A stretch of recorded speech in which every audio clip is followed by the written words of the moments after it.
তোমার ঢুকতে কোনো অসুবিধা হয়নি না? না হ্যাঁ, না তাহলে শম্ভু ঢুকতে পারছে না কেন?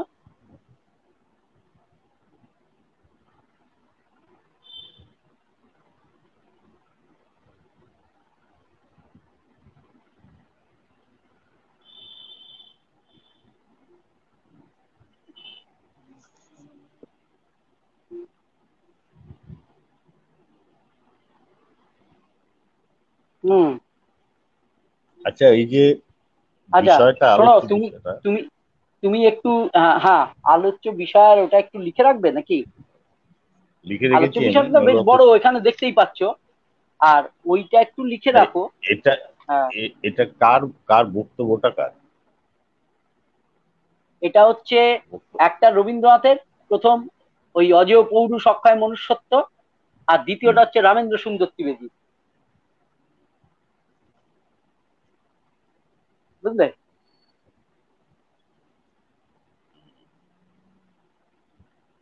রামেন্দ্র সুন্দর ত্রিবেদীর পুরো বক্তৃতাটা ছিল এরম: সেই দুর্দম প্রকৃতি যা ভাঙিতে পারিত কখনো নোয়াইতে পারিত না। তারপরে ওই অংশটা ছিল, সেই উন্নত মস্তক যাহা কখনো ক্ষমতার নিকট ও ঐশ্বর্যের নিকট অবনত হয় নাই, যাহা সর্ববিধ কপটাচার হইতে আপনাকে মুক্ত রাখিয়াছিল, তাহার বঙ্গদেশে আবির্ভাব একটা অদ্ভুত ঐতিহাসিক ঘটনা। কিন্তু আমাদের ইয়ে তো আচ্ছা, তুমি তুমি ওইটা একটু লিখে রাখবে বিশ্বজিৎ। কোনটা সেটা কোনটা হচ্ছে যে আহ সোমেন বসু সমিতির জন্মলগ্নে হুম, একটু লিখে রাখো। অন্যতম শিক্ষক নেতা। অন্যতম শিক্ষক নেতা এবং হুম বর্তমানে হুম বিদ্যাসাগর গ্রন্থাগার, অডিটোরিয়াম ও গবেষণা দাও, কেন্দ্রের বিদ্যাসাগর গ্রন্থাগার, গ্রন্থাগার, অডিটোরিয়াম হুম, ও গবেষণা কেন্দ্রের অন্যতম কর্ণধার। অডিটোরিয়াম,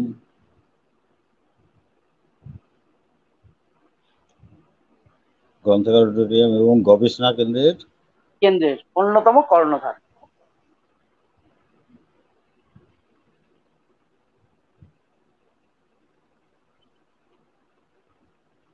হুম, ঠিক আছে? হুম। আচ্ছা, কি হলো এখনো পর্যন্ত? 3 মিনিট হয়ে গেল, ঢুকতে পারলো না। তোমারটা হতে ওই দেখো, secondary teachers employees association Facebook পেজে যাও।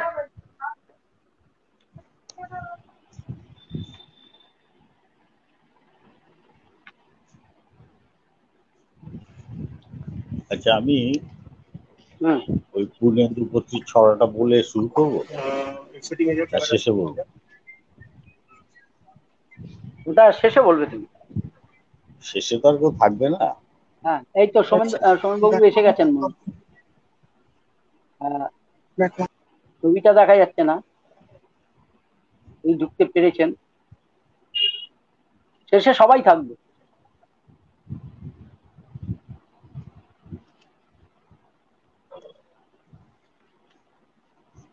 আমি একটু ভূমিকা করে তোমাদের ডেকে নেবো, তুমি ছড়াটা দিয়ে শুরু করতে পারো। হ্যাঁ, সোমেনদার পরিচয়ের আগে ছড়াটা দিয়ে শুরু করতে পারো।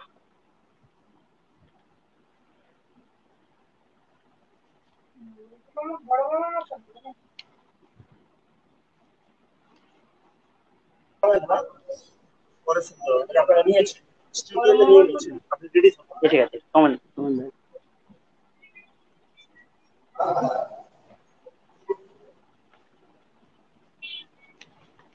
আমরা শুরু করে দিচ্ছি তাহলে। অভিজিৎ, অভিজিৎ,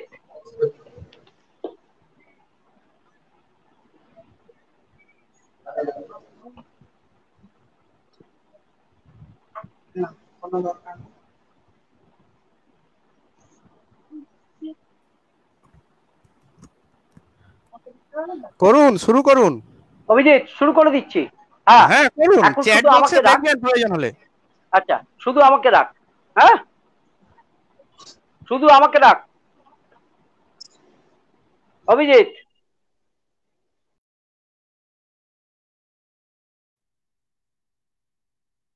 সকলকে স্বাগত জানিয়ে আজকে আমরা আমাদের অনুষ্ঠান শুরু করছি। আপনারা জানেন এই বছর একদিকে মহামানব বিদ্যাসাগরের ২০০ জন্মবর্ষ উদযাপন, অপরদিকে আমাদের প্রিয় সমিতি মাধ্যমিক শিক্ষক ও শিক্ষাকর্মী সমিতির সুবর্ণ জয়ন্তী বর্ষ। আমরা এবছরের গোড়াতেই পরিকল্পনা করেছিলাম যে বিদ্যাসাগরের ২০০ জন্মবর্ষ অত্যন্ত মর্যাদার সাথে পালন করব। ঠিক তেমনি অত্যন্ত গুরুত্ব দিয়ে পশ্চিমবঙ্গের একমাত্র শিক্ষার স্বার্থ রক্ষার্থে ও শিক্ষক শিক্ষাকর্মীদের স্বার্থ রক্ষার্থে একমাত্র আন্দোলনের সংগঠন মাধ্যমিক শিক্ষক ও শিক্ষাকর্মী সমিতির সুবর্ণ জয়ন্তী বর্ষ পালন করব। সমিতির জন্মলগ্নে যে সম্মানীয় শিক্ষকরা গুরুত্বপূর্ণ ভূমিকা পালন করেছেন তাদের সম্মানিত করব ও শ্রদ্ধা জানাবো। ফেব্রুয়ারি মাসে যখন আমরা সিদ্ধান্ত নিচ্ছি, তার ঠিক পরেই মার্চ মাসে আমরা সকলেই বুঝতে পারলাম করোনা পরিস্থিতিতে আমাদের ওই পরিকল্পনা যেভাবে আমরা করেছিলাম সেভাবে বাস্তবায়িত করা সম্ভব নয়। তবু সমিতি স্পিরিট এবং মহামানব ঈশ্বরচন্দ্র বিদ্যাসাগরের জীবন, সাধনা, কর্ম, তার সংগ্রাম, সেগুলোকে সামনে রেখে আমরা এই অস্বাভাবিক পরিস্থিতিতেই ধারাবাহিকভাবে সমিতির ব্যানারে বিদ্যাসাগর চর্চা, আলোচনা সভা এবং আদর্শগত চর্চায় নিজেদের নিয়োজিত রাখার সংগ্রামে ব্রতী হই। আমাদের সমিতির জন্মলগ্নে যারা অনন্য সাধারণ ভূমিকা পালন করেছিলেন তাদেরকে আমরা চেয়েছিলাম বর্তমান প্রজন্মের কাছে এই চর্চার মধ্যে দিয়েই নিয়ে আসতে। আমরা সবাই জানি বর্তমান প্রজন্মের শিক্ষকদের জানা দরকার স্বাধীনতা পরবর্তী যুগে যখন পশ্চিমবঙ্গে অবিভক্ত এবিটিএ কে সামনে রেখে শিক্ষক শিক্ষাকর্মীরা আন্দোলন করছেন এবং গত শতাব্দীর ৬০-এর দশকের শেষে সকল শিক্ষকদের সম্মিলিত মঞ্চ আকারে সেই এবিটিএ কে একটি রাজনৈতিক দল তাদের কুক্ষিগত করার চেষ্টা করে এবং যার চূড়ান্ত রূপ ১৯৭০ সালে চন্দননগর সম্মেলনে প্রকট হয়ে যায়।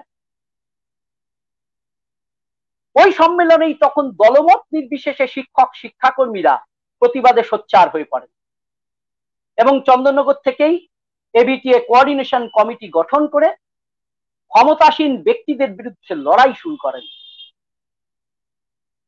তারপরেই ১৯৭১ সালে অবিভক্ত মেদিনীপুরে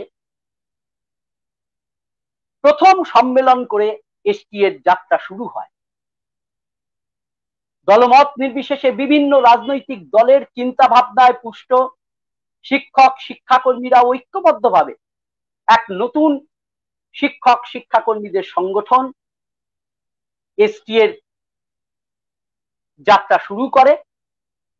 সেদিন এই সংগ্রামে ছিলেন অনেক মানুষ, বিশিষ্ট ব্যক্তিরা, শিক্ষকরা, তপন রায়চৌধুরী, দেবপ্রসাদ সরকার, সুনীল বসু, বীণা চৌধুরী, শ্যামাপ্রসাদ ঘোষাল, রঞ্জিত বসু, হেমেন ব্যানার্জি, পুলিন সেন, চপল ভট্টাচার্য, সৌমেন বসু, রাধারমন সিনহা, তারাপদ শিকদার, বিভূতিভূষণ রায়, তারক সাহা, নিখিল সেনগুপ্ত, সুধীর দাঁ, দেবাশিস গুপ্ত, আবু রাইহান বিশ্বাস, রামনারায়ণ ঘোষ প্রমুখ ব্যক্তিত্বরা সেদিন এই লড়াইতে সামিল ছিলেন। আমরা আজকে অত্যন্ত আনন্দের সাথে জানাচ্ছি সেদিন সমিতির জন্মলগ্নে প্রথম যে সম্মেলন হয়েছিল মেদিনীপুরে, সেই সম্মেলনের অন্যতম রূপকার ছিলেন তমলুক মহকুমার নিকাশী হাই স্কুলের পদার্থবিদ্যার শিক্ষক সৌমেন বসু। তাকে আমরা আজ পেয়েছি। তার আরো একটা পরিচয় আছে। ব্রিটিশ শাসক পেডি হত্যার নায়ক শ্রদ্ধেয় বিমল দাশগুপ্ত, আগস্ট আন্দোলনের অন্যতম কমান্ডার শ্রদ্ধেয় গোপীনন্দন গোস্বামী, রাজা নরেন্দ্রলাল খাঁ মহিলা মহাবিদ্যালয়ের অধ্যক্ষা ডক্টর সুশীলা মণ্ডলের স্মৃতি বিজড়িত বিদ্যাসাগর গ্রন্থাগার, অডিটোরিয়াম ও গবেষণা কেন্দ্রের অন্যতম রূপকার তিনি। কয়েক দশক ধরে তারা বিদ্যাসাগরের ওপর গবেষণা করছেন। মহামানব বিদ্যাসাগরের ওপর গবেষণার ফলশ্রুতিতেই প্রকাশ করেছেন অত্যন্ত মূল্যবান একটি গ্রন্থ মহামানব বিদ্যাসাগর।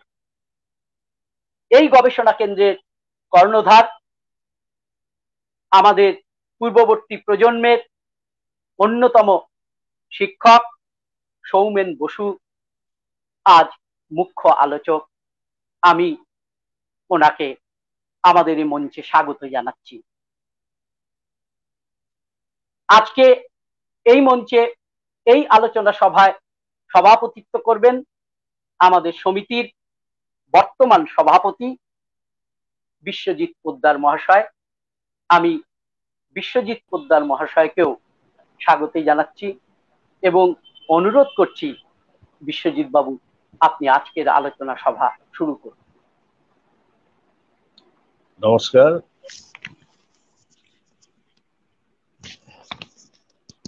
মহামানব পণ্ডিত ঈশ্বরচন্দ্র বিদ্যাসাগর তার ২০০ জন্মবর্ষ উপলক্ষে, জন্ম জয়ন্তী উপলক্ষে মাধ্যমিক শিক্ষক ও শিক্ষাকর্মী সমিতি এক ধারাবাহিক আলোচনা চক্র এবং তার সংগ্রাম, তার আত্মত্যাগ, তার আদর্শ, তাকে নিয়ে আলোচনা আমরা করে যাচ্ছি। আজ এই আলোচনা চক্রের চূড়ান্ত পর্যায়ে। এই চূড়ান্ত পর্যায়ে আমরা বিদ্যাসাগরের অজেয় পৌরুষ ও অক্ষয় মনুষ্যত্ব সম্পন্ন বিদ্যাসাগর, তার উন্নত মস্তক যা কখনো ক্ষমতার নিকট, ঐশ্বর্যের নিকট অবনত হয় নাই, সর্ববিধ কপটাচার হইতে আপনাকে মুক্ত রাখিয়াছিল। বঙ্গদেশে এই অদ্ভুত ঐতিহাসিক ঘটনার বিশ্লেষণ ও অনুসরণ হওয়া আজ একান্তই প্রয়োজন। আজকের আলোচনার মুখ্য প্রধান আলোচক শ্রী সৌমেন বসু, আপনারা ইতিমধ্যেই শুনেছেন। তিনি সমিতির জন্মলগ্নের অন্যতম শিক্ষক নেতা এবং আজীবন তিনি বিদ্যাসাগর চর্চায় এবং বিদ্যাসাগরকে নিয়ে গবেষণায় নিজেকে নিয়োজিত রেখেছেন। তিনি বর্তমানে বিদ্যাসাগর গ্রন্থাগার, অডিটোরিয়াম এবং গবেষণা কেন্দ্রের অন্যতম কর্ণধার। আজকের এই আলোচনায় আমরা আমাদের সমিতির অন্যতম রূপকার এবং জন্মলগ্নের পুরোধা পুরুষ শ্রী সৌমেন বাবুকে আমাদের এই আলোচনায় স্বাগত জানাচ্ছি। পূর্ণেন্দু পত্রীর সেই অসাধারণ একটি ছড়া বলবার লোভ সম্বরণ করতে পারছি না। আমি সেই ছড়াটি পাঠ করে আমাদের প্রধান আলোচকের হাতে আমাদের আলোচনা চলে। এক যে ছিল বিদ্যাসাগর, ভীষণ বাজে লোক, বলতো কি না বিধবাদের আবার বিয়ে হোক। এক যে ছিল বিদ্যাসাগর, দেখতে এলেবেলে, চাইতো কিনা লেখাপড়া শিখুক মেয়ে ছেলে।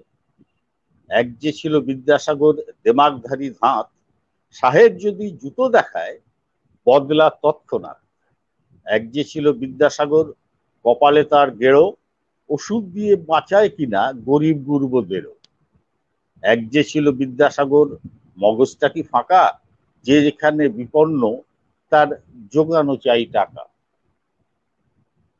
এই ছড়াটির মাধ্যমেই পূর্ণেন্দুবাবু বিদ্যাসাগরের যে তিনি দয়ার সাগর এবং তিনি যে কতখানি ব্যতিক্রমী একজন চিন্তাবিদ এবং সমাজ সংস্কারক সেই চিত্র তুলে ধরেছিলেন।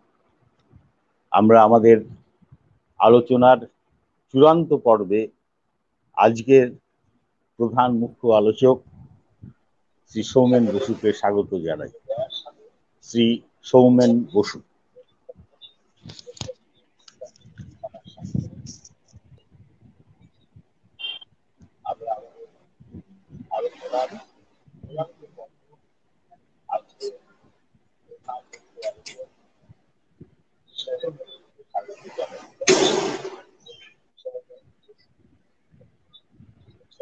নমস্কার।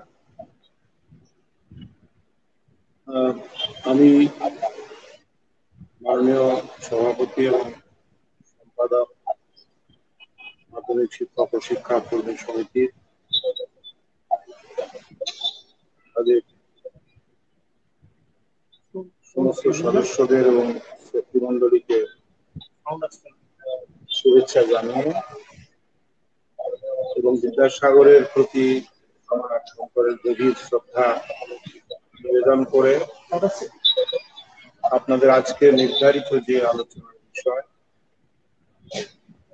তাতে আমি আসতে চাই। বিদ্যাসাগর চরিত্র এত বড় চরিত্র, আপনারা জানেন শ্রী রামেন্দ্র ত্রিবেদীর কথা। সেই চরিত্র নিয়ে আলোচনা করাটা একটা খুব একটা বড় একটা সংগ্রাম, নিজের সঙ্গেই সংগ্রাম। কারণ এত বড় মানুষটার সম্পর্কে বলতে গিয়ে সবসময় বিবেক দংশন হয় যে এত বড় মানুষটাকে আমি ঠিক মতো করে পরিবেশন করতে পারবো কিনা, পারলাম কি। দ্বিতীয় কথা হলো, চর্চার যে উদ্দেশ্যটা প্রধান হওয়া উচিত, যে কঠিন সাধনা এবং সংগ্রাম বিদ্যাসাগরকে করতে হয়েছিল। আজকে থেকে 200 বছর আগে যার জন্ম, তাকে সেই সময়কার যে ঐতিহ্যবাদ এবং কুসংস্কারে আচ্ছন্ন দেশ, সেখানকার সমাজপতিদের যে দাপট, তাদের যে পরিমণ্ডল, তার ভেতরে তিনি যা করতে চেয়েছিলেন সেটা যে সম্পূর্ণ আর একটা বিপরীত সমাজের তৎকালীন চলমান যে ব্যবস্থাপনা, তার সম্পূর্ণ বিরোধী একটা সামাজিক ব্যবস্থা প্রবর্তনের উপযুক্ত পরিবেশ রচনার কাজ, সেটা যে কত কঠিন এবং যা তাকে করতে হয়েছিল সেটা যে কত বড় একটা অসাধ্য সাধনের সংগ্রাম, সেইটা ঠিক মতো করে পরিবেশন করা একটা সময়সীমার মধ্যে প্রায় অসম্ভব বলে আমি মনে করি। আর সবসময় একটা বিবেকের সামনে নিজেকে দাঁড়াতে হয় যে আমি কি সেই অনুযায়ী তার যে স্বপ্ন ছিল যে মানুষ গড়ার, তার যে স্বপ্ন ছিল তার পরবর্তী প্রজন্ম এদেশে যেভাবে সামাজিক সমস্যার সংকটের সামনে দাঁড়াবে, আমি কি তা করতে পারছি? আপনারা বিষয়বস্তু আজকে অজেয় পৌরুষ অক্ষয় মনুষ্যত্ব সম্পন্ন বিদ্যাসাগরের উন্নত মস্তক, যা কখনো ক্ষমতার নিকট, ঐশ্বর্যের নিকট, অবনত হয় নাই, আপনাকে মুক্ত রাখিয়াছিল। বঙ্গদেশে এই অদ্ভুত ঐতিহাসিক ও ঘটনা এবং তাকে অনুসরণ করা আজ একান্ত প্রয়োজন। আমার যতদূর মনে হয় আপনারা বিদ্যাসাগরের সম্পর্কে কবিগুরু রবীন্দ্রনাথ ঠাকুরের যে শ্রদ্ধা নিবেদন, তার একটি অত্যন্ত মূল্যবান শব্দ চয়নকে আপনারা এখানে ব্যবহার করেছেন এবং একই সঙ্গে রামেন্দ্র সুন্দর ত্রিবেদীর যে কথা আরেকটি অংশ সেটাকে সংযোজিত করেছেন। আমি বলবো, আমি রবীন্দ্রনাথের যে অংশ আপনারা এখানে সংযোজিত করেছেন সেখানে রবীন্দ্রনাথ প্রকৃতই তার বক্তব্যটা কি ছিল আমি একটু আপনাদের সামনে পড়ে শোনাতে চাই। একটু বড় বক্তব্য, আমি সেটা পড়ছি না।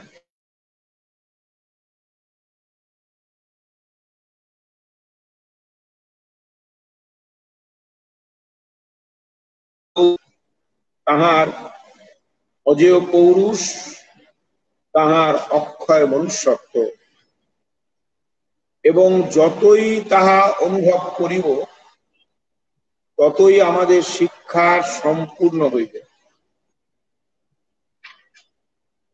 অর্থাৎ দয়ার সাগর, বিদ্যার সাগর এ খ্যাতি যা ছিল, রবীন্দ্রনাথ অন্যত্র বলেছেন তার আসল গৌরবের যা উচ্চতা তাকে খর্ব করার প্রয়োজনেই তাকে বিদ্যাসাগর, করুণা সাগর, দয়ার সাগর এভাবে আমাদের দেশে প্রচারিত হয়েছে, যা তার চরিত্রের যে যথার্থ গৌরব তাকে তুলে ধরেনি।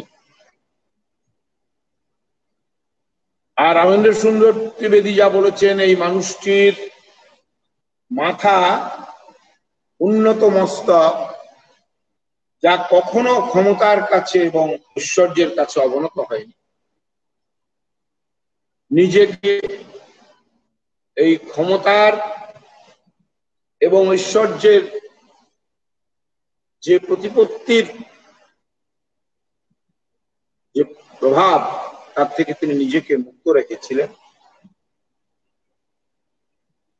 এর চরিত্রকে অনুধাবন করা এবং আজকে তার চর্চা করা, তাকে অনুসরণ করা কেন একান্ত প্রয়োজন, সেইটা এখানে আলোচ্য বিষয়।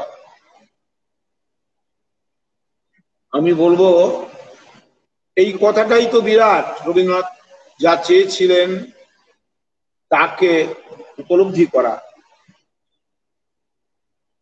তিনি বলেছিলেন এদেশের উদ্ধার হইতে বিলম্ব আছে, এদেশের 7 স্তর মাটি তুলে ফেলতে হবে, 7 পুরু মাটি তুলিয়া ফেলিয়া পুরাতন প্রকৃতি এবং প্রবৃত্তি বিশিষ্ট মানুষের চাষ বন্ধ করিয়া নতুন প্রকৃতি এবং প্রবৃত্তি বিশিষ্ট মানুষের চাষ করা আজ একান্ত প্রয়োজন। অর্থাৎ বিদ্যাসাগর তার সংগ্রামটা করতে গিয়ে পদে পদে বাধা বিপত্তি, কুৎসা, নিন্দা, মিথ্যাচার তার বিরুদ্ধে, এমনকি প্রাণহানির মতো আক্রমণ, ষড়যন্ত্র, সমস্ত কিছুর মধ্যে তার উন্নত মস্তক তখনকার সমাজপতিদের ক্ষমতা এবং ঐশ্বর্যের যে ব্যাপক প্রভাব, আর তার সঙ্গে সঙ্গে মধ্যযুগীয় কুসংস্কার, শাস্ত্র বাক্য একটা বিশাল পাষাণের মতো সমাজের বুকে চেপে বসেছিল। তার ভেতরে জাতপাত প্রথা, তার ভেতরে নারীকে মানুষ হিসাবেই গণ্য না করা, এরকম একটা অবস্থার ভেতরে একটি মানুষ তার যে নতুন চিন্তার আলোক তিনি পেয়েছিলেন ইউরোপীয় নবজাগরণের মানবতাবাদী দৃষ্টিভঙ্গি থেকে, এবং তা আমাদের দেশের অসহায় মানুষের ব্যথা বেদনা, ব্রাহ্মণদের ছাপ মেরে দেওয়া, তথাকথিত নিম্ন বর্ণের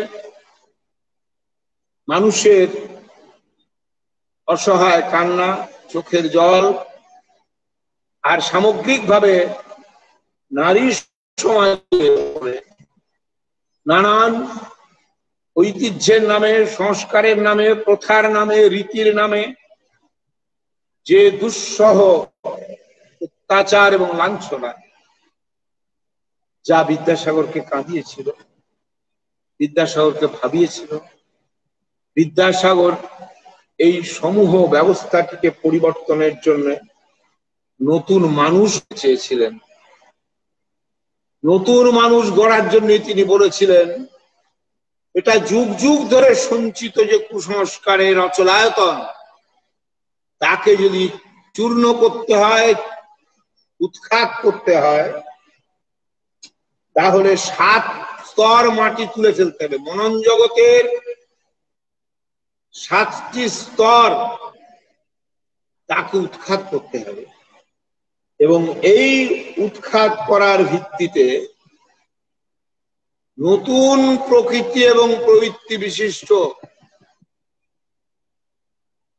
পুরাতন প্রকৃতি প্রবৃত্তি বিশিষ্ট মানুষের চাষ বন্ধ করতে হবে, নতুন প্রকৃতি এবং প্রবৃত্তি বিশিষ্ট মানুষ গড়তে হবে। তার জন্য তিনি প্রথম হাত দিলেন শিক্ষা ক্ষেত্র, শিক্ষা প্রসার। পুরনো শিক্ষার প্রথা পদ্ধতি, সংস্কৃত ভিত্তিক যে শিক্ষা, সংস্কৃত ভাষা ভিত্তিক, সংস্কৃত সাহিত্য ভিত্তিক, সংস্কৃত আমাদের দেশের যা পুঁথিপত্র তার বিধান ভিত্তিক যে শিক্ষা ছিল, তার পরিবর্তে আধুনিক শিক্ষা, সাম্রাজ্যবাদী শক্তির প্রয়োজন ছিল এদেশে তাদের কার্য পরিচালনার, তাদের ব্যবসা কার্য পরিচালনার জন্য, যাতে দেশের মানুষের সঙ্গে শাসক ব্রিটিশের যোগসূত্রের উপযোগী একদল রাজকর্মচারী তৈরি করা যায়। তার জন্য ইংরেজি শিক্ষা তাদের প্রয়োজন ছিল, শিক্ষা দান তাদের প্রয়োজন ছিল। শিক্ষার ভিত্তিতে মানুষ তৈরি, শিক্ষার ভিত্তিতে মানুষের মনন জগৎকে তৈরি করা, এটা ব্রিটিশের প্রয়োজন ছিল না। আপনারা জানেন, সংস্কৃত শিক্ষার বিরুদ্ধে বিবেকানন্দ, রামমোহন, তারা এদেশে যে বাক্য উচ্চারণ করেছেন, আপনারা শিক্ষক সমাজ, আপনাদের নিশ্চয়ই জানা আছে। যারা জানেন না, আমি তাদের দোষ দেব না, আমি বলবো তারা অপরাধী।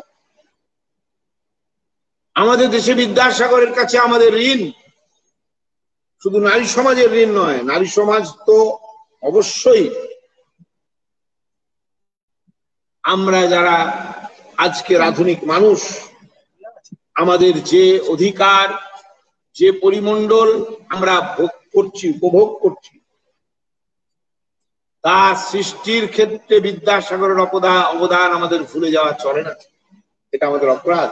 আর তাই বিদ্যাসাগরকে যে সংগ্রাম করতে হয়েছিল তা আমাদের উপলব্ধি করতে হবে। সেই সময়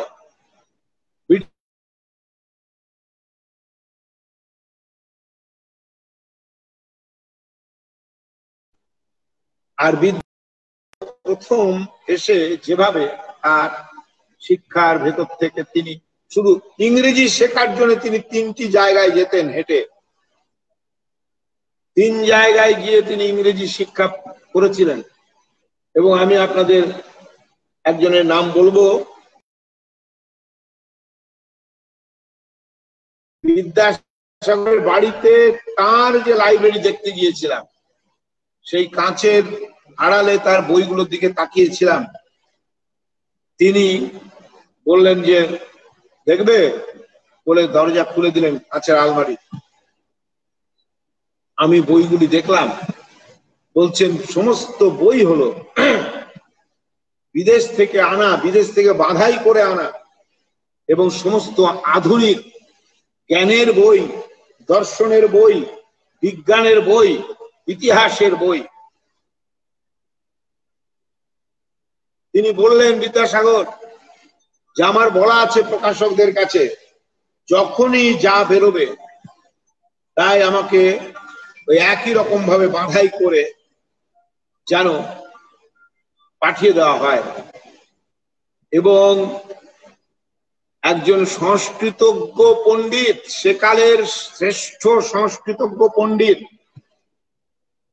যার সংস্কৃত সাহিত্য এবং তদানীন্তন কালে যা মুদ্রিত ছিল না, ছাপা ছিল না, তাও তিনি পুঁথিপত্র ঘেটে পড়তেন। এবং বিধবা বিবাহ প্রবর্তনের সময় তিনি এমন পড়তেন যে তাকে কলেজ থেকে ফিরে আসতে পারতেন নাকি, সকাল থেকে রাত্রি পর্যন্ত কলেজের কাজের সঙ্গে সঙ্গে তিনি লাইব্রেরিতে বসে পড়তেন। সেই সময়ে ফোর্ট উইলিয়াম কলেজে যখন তাকে যারা ব্রিটিশের নাগরিক, ব্রিটিশ নাগরিকদের এদেশে বাংলা শেখানো দরকার, যাতে বাংলার মানুষের সঙ্গে তারা মিশতে পারে, এদেশের ভাষা শেখানো দরকার, তাকে ফোর্ট উইলিয়াম দুর্গের ভেতরে যে তারা শিক্ষায়তন গড়েছিলেন, সেখানে বিদ্যাসাগরকে মার্শাল সাহেব নিয়োগ করেন। এবং সেখানে যেখানে তিনি ইংরেজি শেখার জন্য 3টি জায়গায় যেতেন। একজনের কাছে শুধু শেক্সপিয়ার শেখার জন্যই যেতেন, শেক্সপিয়ারকে ভালো করে বোঝার জন্য। এবং এভাবেই ইংরেজি ভাষা শিক্ষা এবং সাহিত্য শিক্ষার মাধ্যমে তিনি ইংল্যান্ডে, ফ্রান্সে যে নবজাগরণের সূচনা হয়েছিল এবং যে নবজাগরণের ভিত্তিতে সে দেশের সামন্ততান্ত্রিক সমাজ ব্যবস্থা, পুরনো ধর্মীয় মূল্যবোধ ভিত্তিক শিক্ষা এবং জ্ঞান ব্যবস্থা, তাকে ভিত্তি করে যে সামাজিক মনন, তার সম্পূর্ণ বিপরীত নবজাগরণ, নতুন ভাবে জাগরণের মানসিকতাকে ভিত্তি করে মানুষই যে সমস্ত কিছু বিচারের মাপকাঠি, আইন কানুন, দেশের সামাজিক ব্যবস্থা, দেশের শাসন ব্যবস্থা, সবকিছু বিচারের মাপকাঠি হলো মানুষ। সেখানে নর নারীর পার্থক্য, দৈহিক যাই পার্থক্য থাকুক, বনন জগতের পার্থক্য হিসাবে নারীকেও পূর্ণাঙ্গ মানুষ হিসাবে গণ্য করা, জাত পাত ধর্ম ভাষা তার ঊর্ধ্বে মানুষ হিসাবে বিচার করা এবং মূল্য দেওয়া, একে ভিত্তি করে যে চিন্তা ভাবনা এবং যা প্রত্যক্ষ, যা প্রমাণিত, তাকেই সত্য বলে গণ্য করা, যা প্রমাণের বাইরে, প্রত্যক্ষের বাইরে, যুক্তি বিচারের বাইরে, তাকে অন্ধবিশ্বাস না করার মানসিকতা। এবং এভাবেই ধর্মীয় মূল্যবোধ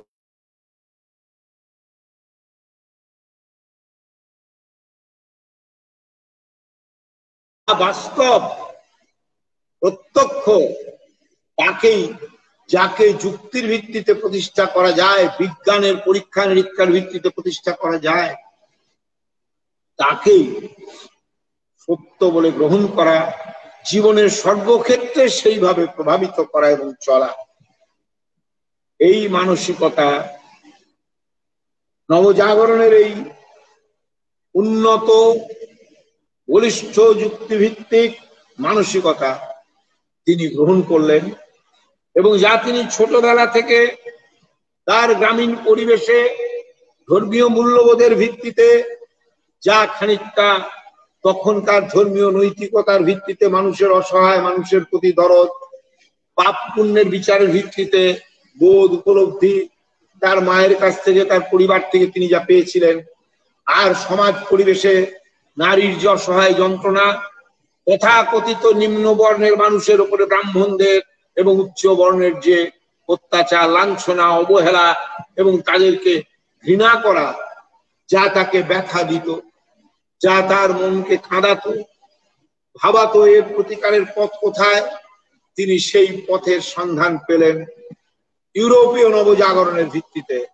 কিন্তু তিনি একথাও বুঝলেন, এই নবজাগরণকে এদেশে প্রবর্তন করার ক্ষেত্রে ডিরোজিও প্রমুখ যারা এবং তাদের দ্বারা প্রভাবিত এদেশের যারা ছাত্ররা, নব্য যুবকেরা যেভাবে তাকে প্রতিষ্ঠা করতে গিয়েছে, যেভাবে এদেশের মনন জগৎকে আঘাত করেছে, এদেশের প্রচলিত ব্যবস্থাকে যেভাবে আঘাত করেছে, তা যুক্তি বিচারের ভিত্তিতে যতই সত্য হোক, এদেশের মানুষের অন্তরকে স্পর্শ করতে পারেনি।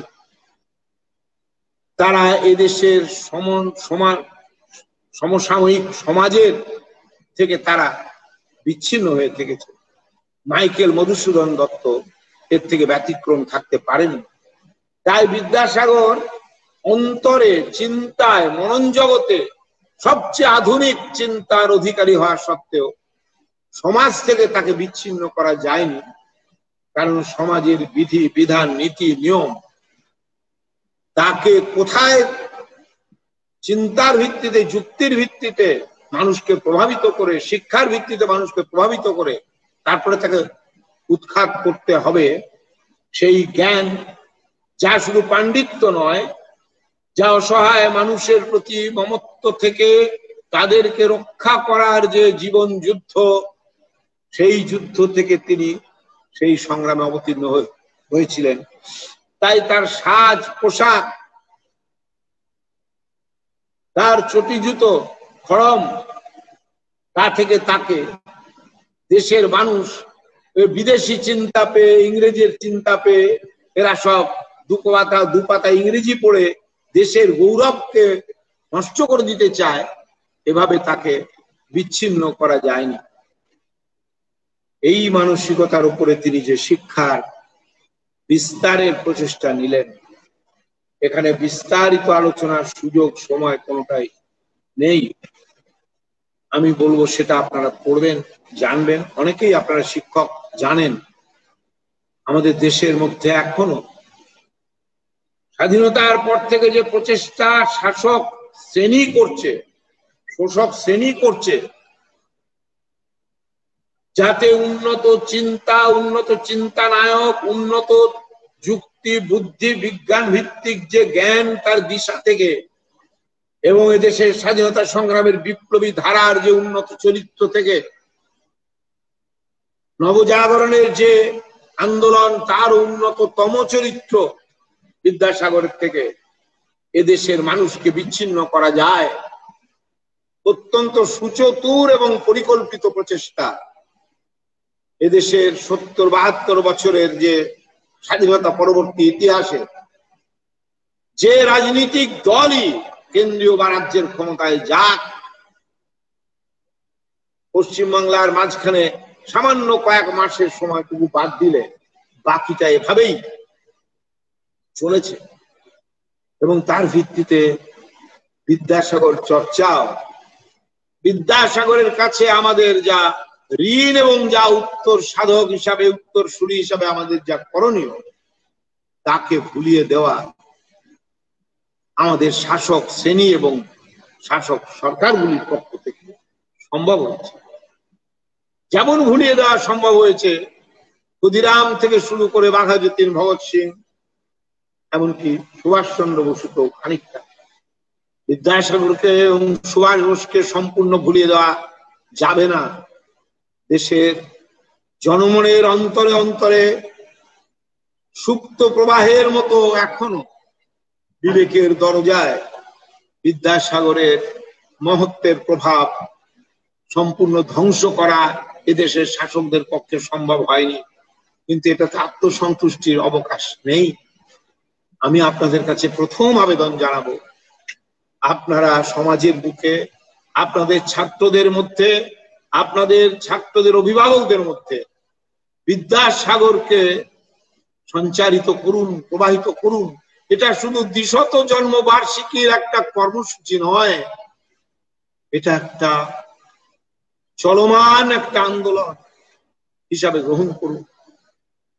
আপনারা সামাজিক ক্ষেত্রে বড় কাজ করতে পারুন না পারুন, কোন একটা প্রথা পদ্ধতি, কোন শাসন ব্যবস্থার কুশাসন অপশাসনের বিরুদ্ধে সংগ্রামের শক্তি আপনার থাকুক বা না থাকুক, অন্তত উন্নত মনুষ্যত্বের অধিকারী করে আপনাদের ছাত্রদের, আপনাদের সন্তানদের আপনারা গঠন করুন।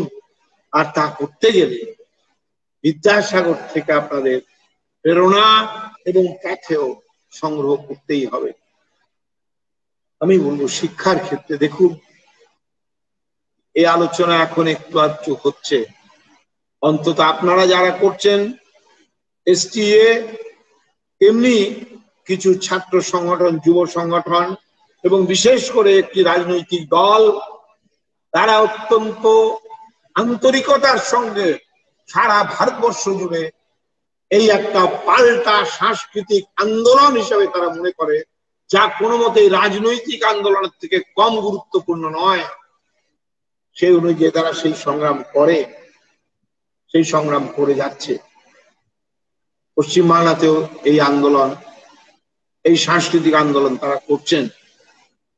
আমি বলবো শিক্ষা ক্ষেত্রে দেখুন, মানুষের নতুন মানুষ তৈরি করার যে প্রথম তিনি পদক্ষেপটা নিলেন, শিক্ষার ব্যাপক বিস্তার, এবং সেই কারণে তিনি পাঠ্যপুস্তক থেকে শুরু করলেন।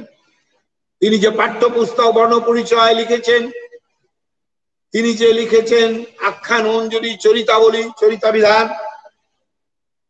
কথামালা, যা নবীন ছাত্রদের মনকে যুক্তির ভিত্তিতে গঠন করার প্রয়োজনে অত্যন্ত সুচিন্তিত এবং বিজ্ঞান ভিত্তিক।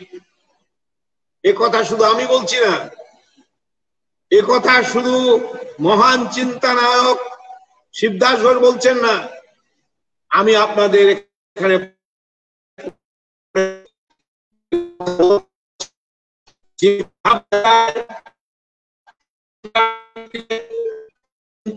দার্শনিক পথের ক্ষেত্রে বিদ্যাসাগরের সম্পূর্ণ বিপরীত মেরুর সেই বিবেকানন্দ। বিবেকানন্দ কি বলছেন? বিবেকানন্দ বলছেন, তিনি তার শিক্ষা সংক্রান্ত বই পড়ে বলছেন, বিদ্যাসাগরের শিক্ষা সংক্রান্ত বই পড়ে, শিশু মনের সঙ্গে, আমি কোট করছি, উদ্ধৃত করছি, শিশু মনের সঙ্গে নিবিড় একাত্মতা অনুভব করে তাকে ধাপে ধাপে ভাষা শেখাবার চমৎকার ব্যবস্থা এই বর্ণপরিচয়। এ বিদ্যাসাগর মহাশয়ের মতো পাকা শিক্ষকেরই উপযুক্ত কাজ। ভাষা শিক্ষানবিশদের জ্ঞানের স্তর ভেদ করে বর্ণ ও বাক্য বিন্যাস যথাযথ এর মধ্যে করা হয়েছে। বিবেকানন্দ সংস্কৃত শিক্ষার, সংস্কৃত যে এদেশের পুরনো ইতিহাস জানার জন্য প্রয়োজন আছে, কিন্তু সংস্কৃত আজকে মৃত ভাষা, জীবন্ত ভাষা চাই, তা যে বিবেকানন্দ বলেছিলেন তা আপনারা অনেকেই জানেন। মৃত্যুর দুদিন আগে তার সর্বশ্রেষ্ঠ যে শিষ্যা ভগিনী নিবেদিতাকে তিনি বলে গেলেন মাত্র দুদিন আগে, যে রামকৃষ্ণের পরে আমার শ্রেষ্ঠ গুরু বিদ্যাসাগর মশাই। নিশ্চয়ই বিবেকানন্দ, আশা করা যায় তিনি উপর উপর দেখেননি, বিদ্যাসাগরকে তিনি উপলব্ধি করেছেন। আপনারা এও জানেন, বিবেকানন্দের একজন অনুগত শিষ্য যখন বিদ্যাসাগর সম্পর্কে, বিদ্যাসাগর যে ভগবান মানে না, ঈশ্বর মানে না, বিদ্যাসাগর পরকাল মানে না, বিদ্যাসাগর যে কোনোদিন কোনো মন্দিরে যাননি, বিদ্যাসাগর যে কাশীতে বাবা মাকে বেড়াতে নিয়ে গিয়েছেন তীর্থযাত্রার জন্য, কিন্তু তিনি কোনো মন্দির দর্শন করেননি, তিনি কোনো মন্দিরকে অর্থ সাহায্য করেননি। যখন এই আলোচনা চলছে তখন একজন বিদ্যাসাগর সম্পর্কে একটু কটু কথা বলেছিল বিবেকানন্দের সামনে। ভেবেছিল বিবেকানন্দ বোধহয় খুব বাহবা দেবেন। বিবেকানন্দ তাকে প্রচন্ড ধমক দিয়েছিলেন। বিবেকানন্দ বলেছিলেন, জানো সারা ভারত তার শ্রেষ্ঠ মানুষ বিদ্যাসাগর। ফলে সেই বিবেকানন্দ বলছেন শিক্ষার ক্ষেত্রে একেবারে শিশু স্তর থেকে যে বর্ণপরিচয় বিদ্যাসাগর লিখেছেন তা অত্যন্ত উপযুক্ত এবং শ্রেষ্ঠ, এবং এটা পাকা শিক্ষাবিদের কাজ। অথচ আমাদের দেশ কি বিদ্যাসাগরকে শিক্ষাবিদ হিসাবে মনে করেছেন? আমাদের শাসকেরা, আপনারা শিক্ষক সংগঠন কি মনে করেছেন? দেখুন, সেই বিদ্যাসাগরের শিক্ষা ক্ষেত্রে নারী শিক্ষার প্রবর্তন বিদ্যাসাগরের আগেই ইংরেজরা তাদের প্রয়োজনে একটু শুরু করেছিল, কিন্তু এদেশে প্রতিষ্ঠা পায়নি। এদেশে যে উচ্চ শিক্ষিত তখনকার দিনের মানুষ ছাড়া এর মধ্যে অনুপ্রবেশ করতে পারেনি নারীদের মধ্যে শিক্ষা। অথচ বিদ্যাসাগর বুঝেছিলেন নারী যদি শিক্ষা না পায়, কুসংস্কার থেকে তাকে মুক্ত করা না যায়, তাহলে প্রতিটি পরিবারে পরিবারে সন্তানদেরও বিজ্ঞান ভিত্তিক যত্ন, স্বাস্থ্যের যত্ন হতে পারে না, এবং সংসারের মধ্যেও বিজ্ঞানকে ভিত্তি করে উন্নত জীবন পরিচালনা সম্ভব হতে পারে না। আর প্রতি পদে পদে তিথি, নক্ষত্র, বার, ব্রত এইগুলোর মধ্যে বন্দী থেকে নারী সমাজ গোটা পরিবারকে পুরনো ভাবধারায় তারা বেঁধে রাখবে। তাই স্ত্রী শিক্ষার উপরে তিনি অত্যন্ত গুরুত্ব দিয়েছিলেন। তিনি গুরুত্ব দিয়েছিলেন নিম্ন বর্ণের মানুষেরও, তথা কথিত যাদেরকে নিম্ন বর্ণ বলা হয় তাদেরও শিক্ষার ক্ষেত্রে আরো সুযোগ দেওয়া দরকার। তখন কোনো তারা লেখাপড়ার সুযোগ পেত না। এমনকি কারমাটারে সাঁওতালদের শিশুদের শিক্ষার জন্য তিনি স্কুল প্রতিষ্ঠা করে গিয়েছেন সম্পূর্ণ ব্যক্তিগত উদ্যোগে, এবং সেই ব্যক্তিগত উদ্যোগে সেই স্কুল পরিচালনার জন্য প্রতি মাসে তাকে টাকা খরচ করতে হতো সাঁওতালদের সন্তানদের যাতে শিক্ষা দেওয়া যায়। তিনি সংস্কৃত কলেজেও তিনি অব্রাহ্মণ ছাত্রদের পড়ার সুযোগের জন্য তিনি সংগ্রাম করেছিলেন। কিন্তু তখন কুসংস্কারাচ্ছন্ন সমাজ আমাদের এই বাংলাতেও এমন অবস্থায় ছিল যেটা প্রথম ধাপেই এটা করা সম্ভব হয়নি। কিন্তু একটা অংশ তিনি পড়ানো শুরু করাতে পেরেছেন, এবং সেই সময় ছাত্রদের প্রতিও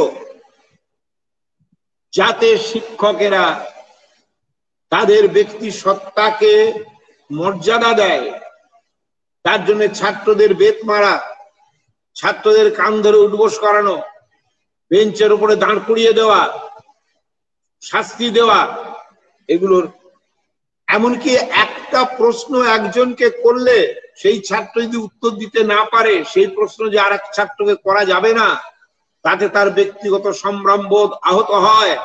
আমাদের দেশে যদি সম্ভ্রমবোধ জাগাতে হয়, ব্যক্তিত্ব জাগাতে হয়, আমাদের দেশে যদি আত্মসম্ভ্রমের চর্চা করতে হয়, তাহলে ছাত্রদেরকে পূর্ণাঙ্গ মানুষ হিসাবে দেখতে হবে, ভবিষ্যতের নাগরিক হিসাবে দেখতে হবে। তাই শিক্ষার ক্ষেত্রেও শিক্ষা দানকেও গণতান্ত্রিক প্রথাগত পুরনো spare the rod spoil the child, এইটা যে শিক্ষকের আদর্শ হওয়া উচিত নয়, এটা বিদ্যাসাগর বলেছিল। এবং তার কলেজের শিক্ষকদেরও তিনি এজন্য ভৎসনা করতেন। আপনাদের অনেকের জানা আছে হয়তো নরেন দত্ত, যিনি পরে বিবেকানন্দ নামে খ্যাত হয়েছিলেন, ওই কলেজে তিনি যখন পড়তে গিয়েছিলেন তখন একজন শিক্ষক তার কান ধরে এমন করে টেনেছিল, কান ছিঁড়ে রক্ত বেরোচ্ছিল। বিদ্যাসাগর সেই শিক্ষককে ডেকে বলেন, তুমি কি মানুষ না পশু? কারণ বিদ্যাসাগরের কাছে সমস্ত মানুষই অসহায় মানুষ, লাঞ্ছিত মানুষ, তাদেরকে দেখলেই বিদ্যাসাগরের চোখে জল চলে আসে। এই মানবতাবাদী চিন্তা। এই বিদ্যাসাগরের সংস্কৃত কলেজে যখন ভ্যালেন্টাইন সাহেব বেনারস হিন্দু ইউনিভার্সিটির প্রিন্সিপালকে ইংরেজরা পাঠায় পরিদর্শনের জন্য, তিনি তারপরে একটি রিপোর্ট দেন এদেশে শিক্ষার ক্ষেত্রে কি কি করা দরকার। আমি এখানে বিস্তারিত আলোচনা এখানে করব না, করার সুযোগ নেই। সেই ভ্যালেন্টাইনের রিপোর্টের উপরে বিদ্যাসাগর একটি নোট পাঠিয়েছিলেন, যেটা একটা অমূল্য তৎকালীন সময়ের বিজ্ঞান ভিত্তিক নবজাগরণের মানবতাবাদী চিন্তাধারা ভিত্তিক যে বক্তব্য তিনি রেখেছিলেন। কেন ইংরেজি পড়ানো উচিত, কেন ইংরেজিতে অঙ্ক পড়ানো উচিত, সংস্কৃততে অঙ্ক পড়তে গেলে তাদের সংস্কৃত বুঝতেই কঠিন, তারপরে অঙ্কের মধ্যে ঢুকতে পারে না। কেন ভ্যালেন্টাইনের পরামর্শ অনুযায়ী অধ্যাত্মবাদী দর্শনের বই, বার্কলের বই পড়ানো উচিত নয়। বলেছিলেন বার্কলে যা বলেছেন তা এদেশে তার সেরকম দর্শনের বই আছে। আমাদের দেশে এখন সামাজিক পরিমণ্ডল এমন যেখানে আমাদের সেগুলো পড়াতে হয়, কিন্তু আমরা জানি এখন প্রমাণিত হয়ে গেছে যে সাংখ্য বেদান্ত ভ্রান্ত দর্শন। সাংখ্যের যেটা পরিবর্তিত রূপ সেটা অধ্যাত্মবাদী রূপ, আর বেদান্ত হল অধ্যাত্মবাদী দর্শন। অধ্যাত্মবাদী দর্শনের সবচেয়ে সংগঠিত রূপ হলো বেদান্ত, শঙ্করাচার্য প্রবর্তিত। তিনি বলছেন সেই সময় দাঁড়িয়ে এটা ভ্রান্ত দর্শন, কিন্তু সামাজিক পরিমণ্ডলের জন্য আমাদের এটা পড়াতে হয়। তাই এমন দর্শনের বই পড়ানো দরকার, তার প্রতিষেধক হিসাবে চিন্তা করুন সেই ইউরোপীয় দর্শন বই পড়ানো উচিত, যাতে আমার ছাত্র সমাজকে আমরা এই বার্কলে দর্শন বা বেদান্ত দর্শনের যে ভ্রান্তি, বাস্তব সমাজকে দেখার ক্ষেত্রে যে বিভ্রান্তি, তার থেকে তারা মুক্ত হতে পারে। তারপরে তিনি ইতিহাস পড়াতে বলছেন, বিজ্ঞান পড়াতে বলছেন, বিজ্ঞানীদের জীবন পড়াতে বলছেন, মিলের লজিক পড়াতে বলছেন, যার ভিত্তিতে আমাদের দেশের ছাত্ররা যুক্তিভিত্তিক বিজ্ঞান ভিত্তিক চিন্তাধারার অধিকারী হয়। ওই যে নতুন মানুষ গড়তে হবে, সাত পুরু মাটি চেঁচে তুলে ফেলে দিয়ে সমাজ পরিবর্তন করতে গেলে ওই যে বলছেন এই সমাজের উদ্ধার হইতে বিলম্ব আছে। কার থেকে উদ্ধার? কুসংস্কারগ্রস্ত ধর্মীয় প্রভাব এবং তার পুঁথিভিত্তিক শাস্ত্রভিত্তিক যে পুরনো সমাজ পরিবর্তন হয়ে গেলেও তার মধ্যে এখনো পুরনো ওই রীতি নীতি, তার বিধি বচন, তাকে নিয়েই চলতে হবে। এটাকে উৎখাত করতে গেলে নতুন মানুষ চাই, নতুন চিন্তার মানুষ চাই। তার জন্য তেমন শিক্ষা দিতে হবে। আর সেই জন্যেই আমাদের দেশের শাসকেরা বিদ্যাসাগরকে শিক্ষাবিদ হিসাবে উচ্চারণ করতে তারা ভীত, সন্ত্রস্ত। তার এই সম্মান আমাদের দিতে হবে। আমাদের দেশে বিদ্যাসাগরের বদলে যাদেরকে শিক্ষাবিদ হিসাবে গণ্য করা হয়েছে, তারা কি আদৌ শিক্ষার ক্ষেত্রে নতুন কিছু কথা বলতে পেরেছেন? নতুন কিছু ব্যবস্থা প্রবর্তনের ক্ষেত্রে কোনো সাধনা করতে পেরেছেন? অথচ তারাই শাসক দল এবং শাসক শ্রেণীর দ্বারা উচ্ছ্বসিত প্রশংসায় তারাই নাকি শিক্ষাবিদ। আমি বলবো দ্বিশতবার্ষিকীতে এসটি এর যদি সত্যি কিছু করার থাকে, বিদ্যাসাগরের দ্বিশতবার্ষিকীকে আরো প্রবাহিত করে আগামী দিনে একটা সাংস্কৃতিক পরিমণ্ডল তৈরি করা, মননজগৎ গঠনের পরিকল্পনা যদি থাকে, তাহলে আমি বলবো বিদ্যাসাগরকে দেশের স্বাধীন ভারতের ক্ষেত্রে আমরা যাতে প্রবর্তন করাতে পারি। তিনি ছিলেন ঊনবিংশ শতাব্দীর প্রাক্কালে তিনি ছিলেন এদেশের শ্রেষ্ঠ শিক্ষাবিদ। এখনো পর্যন্ত তিনি যে চিন্তা ভাবনা রচনা করেছেন তাতে ভারতবর্ষে যাদেরকে শিক্ষাবিদ হিসেবে গণ্য করা যায় তার তুলনায় তিনি অনেক উন্নত, মানবতাবাদী চিন্তা চেতনার, নবজাগরণের চিন্তা চেতনার ভিত্তিতে বলিষ্ঠ শিক্ষাবিদ। এই কথা আপনারা ভাববেন।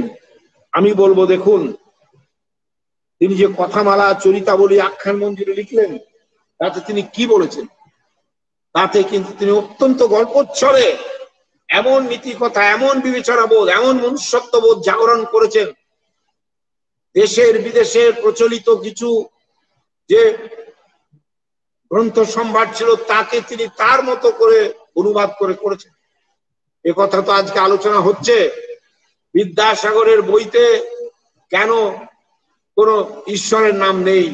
সেই সময় উঠেছিল, সেই সময় তাকে চাপ দেওয়া হয়েছিল, এবং সেই ইতিহাস আমি এখানে তুলে সময় নিচ্ছি না, আপনারা জানবেন। এবং আমি বলবো, মৃত্যু 4 বছর আগে, যখন আমি এই সব ইতিহাসে যাচ্ছি না বন্ধুগণ, 35টি বালিকা বিদ্যালয় তিনি প্রতিষ্ঠা করেছিলেন পায়ে হেঁটে হেঁটে। তাকে দেখার জন্য হাজারে হাজারে লোক সমবেত হয়েছে। আবার নদিয়ায় তার ছাত্র নিয়ে গেছে বনদিয়ার একটি গ্রামে মেয়েদের স্কুল করার জন্য। সেখানে সমাজপতিরা আর ওই তৎকালীন ব্রাহ্মণেরা ইট কাঠ বাঁশ পাথর নিয়ে দাঁড়িয়ে আছে, বিদ্যাসাগরকে ঢুকতে দেবে না, মেরে ফেলে। বিদ্যাসাগরের ছাত্র কাঁদতে কাঁদতে বিদ্যাসাগরকে নিয়ে ফিরে এসে এমন ঘটনা ঘটেছে। এবং এই নারী শিক্ষা প্রসারের জন্য তিনি যে সমস্ত যুক্তি দিয়েছিলেন সেগুলো অসাধারণ। আমি বলবো এগুলো চর্চা হওয়া দরকার ব্যাপকভাবে। বিদ্যাসাগর চর্চা মানে শুধু একটা অনুষ্ঠান নয়, বা এরকম অনলাইনের একটা মিটিং নয়। It must B A continuous study in the cultural field. এটা আপনারা করবেন, আমি আশা করব, আপনাদের কাছে আবেদন জানাবো। এবং ওই যে মৃত্যু 4 বছর আগে 1887 সালে মেট্রোপলিটন ইনস্টিটিউটে নতুন বাড়ি তৈরি হলো, 1.5 লক্ষ টাকা। তখনকার দিনে 1.5 লক্ষ মানে এখনকার ধরুন সেটা বোধহয় 1 কোটি 2 কোটি টাকা হবে। তৈরি করা হলো, বা আরো বেশি হবে, 1.5 লক্ষ। তখনকার 1 টাকাই তো এখনকার 200-300 টাকার মতো। তা সেখানে তিনি ওর উদ্বোধন উপলক্ষে প্রিন্সিপাল যে তিনি বলছেন বিদ্যাসাগরের কাছে, যে বিদ্যাসাগর ছিলেন পরিচালক, বলছেন যে একটা উৎসব মতো করলে হয়, সবাইকে ডেকে ডেকে একটা অনুষ্ঠান, উৎসব, শুভ উদ্বোধনের। বললেন কত টাকা খরচ হবে? বললো তা 400-500 টাকা খরচ হবে। 400-500 টাকা মানে এখনকার দিনে ভাবুন। তা বিদ্যাসাগর বললেন বাহ। তা ওই উৎসব বন্ধ করে, এটা এই মেট্রোপলিটন ইনস্টিটিউশনের বেতন বড় বেশি, এখানে গরিব ছাত্রদের খুব কষ্ট হয়, ফলে ওই টাকাতে গরিব ছাত্রদের একটা আর্থিক অনুদান সাহায্য দেওয়া হোক। এবং বিদ্যাসাগরের কথা মানে সেখানে তখন তিনি প্রতিষ্ঠিত, তাকে অন্যদের মানতে হয়েছিল। আর বিদ্যাসাগরের যে অন্যদিকের যে তার বড়ত্বের দিক, যেটা আপনারা এখানে বলেছেন, যে কারণে রবীন্দ্রনাথ তাকে অক্ষয় মনুষ্যত্ব এবং অজেয় পৌরুষ তার অধিকারী বললেন। তার দয়া না, দয়া তিনি করেননি, অনুকম্পা তিনি করেননি, তার মন কেঁদেছে, তিনি নিজেকে দায়ী মনে করেছেন, তিনি দায়বদ্ধ মনে করেছেন। অসহায় মানব জাতির লাঞ্ছনা, নির্যাতন, নারী সহ তাকে উদ্বুদ্ধ করেছে, প্রাণিত করেছে, যাতে তিনি কিছু এখানে সুরাহা করতে পারেন। এরকম বহু ঘটনা আছে, যে ঘটনা বলতে গেলে যে কোনো মানুষের চোখে জল চলে আসবে, যেমন করে বিদ্যাসাগর করেছেন। কোন অসহায় মানুষের কোন রকম অসহায়তা, লাঞ্ছনা, দুর্গতি শুনলেই তিনি তার চোখে জল চলে আসে। আবার তিনি যেখানে কঠোর হওয়ার প্রয়োজন, ওই যে এক মার্শাল সাহেব অনুরোধ করেছিলেন ফোর্ট উইলিয়াম কলেজে, আপনি এত ফেল করিয়ে দিচ্ছেন, এ তো আমাকে মুখ দেখানো যাচ্ছে না, আপনি একটু এই আঁটাআঁটি ভাবটা কম করুন, একটু পাশ করিয়ে দিন, নাহলে এরা সব এসেছে এখানে তো কাজ করবে। বলেছেন তাহলে আমাকে দিয়ে কাজ হবে না, আমাকে আপনি রেহাই দিন, আমি পদত্যাগ করব। মার্শাল সাহেব ভালোবাসতেন বিদ্যাসাগরকে, শ্রদ্ধা করতেন। মার্শাল সাহেব তাকে নিয়োগ করেছিলেন, বিদ্যাসাগর মানেন। আপনারা কার সাহেবের ঘটনা জানেন? সেই জুতো সমেত কার সাহেবের এখানে যে ইংরেজরা এসেছিল তাদের বেশিরভাগই তো এদেশের মানুষকে মানুষই মনে করতো না, নেটিভ বলতো। নেটিভ মানে জঙ্গলি। আমরা এসেছি শিক্ষা দেওয়ার জন্য, আমরা এসেছি ভদ্রতা শেখানোর জন্য। জুতো সমেত পা টেবিলের উপরে, জানতো বিদ্যাসাগর দেখা করতে আসছে, জুতো সমেত পা তুলে বসেছিল। তার প্রতিবাদে বিদ্যাসাগরের কলেজ পরিদর্শনের জন্য যখন ওই কার সাহেব আসেন, তখন বিদ্যাসাগর তার ঘরে ওই একই রকম ভাবে জুতো সমেত পা তুলে বসেছিল। তখন এসে কার সাহেব ঢুকেই বেরিয়ে চলে গিয়েছে, গিয়ে তার যে হায়ার অফিসার তাকে বলেছে। তিনি বিদ্যাসাগরকে জানতেন, বিদ্যাসাগরের প্রতি গভীর শ্রদ্ধা ছিল। তিনি বুঝলেন যে কিছু একটা গন্ডগোল করেছে কার, নাহলে এটা বিদ্যাসাগর করার কথা। বিদ্যাসাগরকে জিজ্ঞেস করেছেন যে কি ব্যাপার, আপনি কারের প্রতি একটু অসৌজন্য দেখিয়েছেন। বলছেন না তো, তা তো নয়, আমরা হলাম নেটিভ, আমরা তো জানি ইউরোপ বিশেষ করে ইংল্যান্ড তারা শিক্ষা দীক্ষা ভদ্রতা সভ্যতাতে অনেক অগ্রণী, তাদের কাছ থেকে আদব কায়দা আমাদের শেখা উচিত। আমি একদিন ওনার অফিসে গিয়েছিলাম, উনি যেভাবে আমাকে অভ্যর্থনা জানিয়েছিলেন আমি সেভাবেই ভেবেছি এটাই হলো ব্রিটিশ পদ্ধতি, আমি সেভাবেই তাকে অভ্যর্থনা জানি। তিনি বুঝে ফেলেছেন, ফলে এইটা করার সাহস তখনকার দিনে কার ছিল। আবার দেখুন এই বিদ্যাসাগরকে যখন সিআইই মানে মহানাগরিক উপাধি দেওয়া হচ্ছে, ঘোষণা করা হয়েছে মহানাগরিক বিদ্যাসাগর, তার সভা হবে, বিদ্যাসাগর এগুলো পছন্দ করতেন না। বিদ্যাসাগর চলে গেলেন কারমাটায় বা বীরসিংহ, আমি ঠিক খেয়াল করতে পারছি না, চলে গেলেন।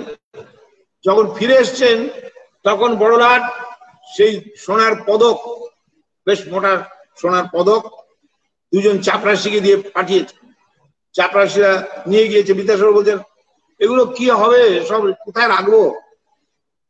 তারা বলছে বাহ, এইটার জন্য কত দেশের মানুষের কত গর্বের বিষয়, তার জন্য আপনি বলছে রাখো, এখানে রেখে দাও। তবে তারা যাচ্ছে না। তখন বিদ্যাসাগর বুঝতে পেরেছেন। বিদ্যাসাগর বলছেন কি বকশিস চাই?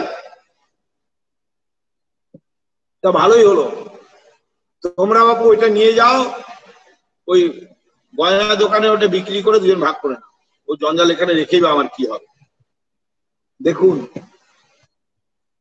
বিদ্যাসাগরের, এবং ঠিক একইভাবে তিনি হঠাৎ শুনলেন বড়লাট তার বাড়িতে, তখন তো কলকাতা ছিল সারা ব্রিটিশ ইন্ডিয়ার সাম্রাজ্যের, তখন ছিল হেডকোয়ার্টার, এটাই ছিল রাজধানী। পরে তো এখানে বিপ্লবীদের আন্দোলন বাড়তে থাকলো যখন, তখন এখান থেকে রাজধানী দিল্লিতে নিয়ে যাওয়া। সেখানে তো লর্ড হার্ডিঞ্জ যখন দিল্লির রাজধানী উদ্বোধন করবেন, সেই দিনই তাকে বসন্ত বিশ্বাস নদিয়ার গ্রাম থেকে, মুড়াগাছা গ্রাম থেকে গিয়ে বসন্ত বিশ্বাস মহিলা সেজে, নারী সেজে, কাপড় পরে পাশের একটা বিল্ডিং থেকে সে হাতির ওপরে যাবেন উনি নবাবের মতো, তার উপরে বোমা মেরেছিল। কিন্তু বোমাটা লক্ষ্যভ্রষ্ট হয়, মাহুত মারা যায়, বসন্ত বিশ্বাসের ফাঁসি হয়। তা সেই লাট সাহেবের যখন স্থান ছিল, হেডকোয়ার্টার ছিল, রাজধানী ছিল কলকাতা, তখন লাট সাহেবের ঘরে প্রাইভেট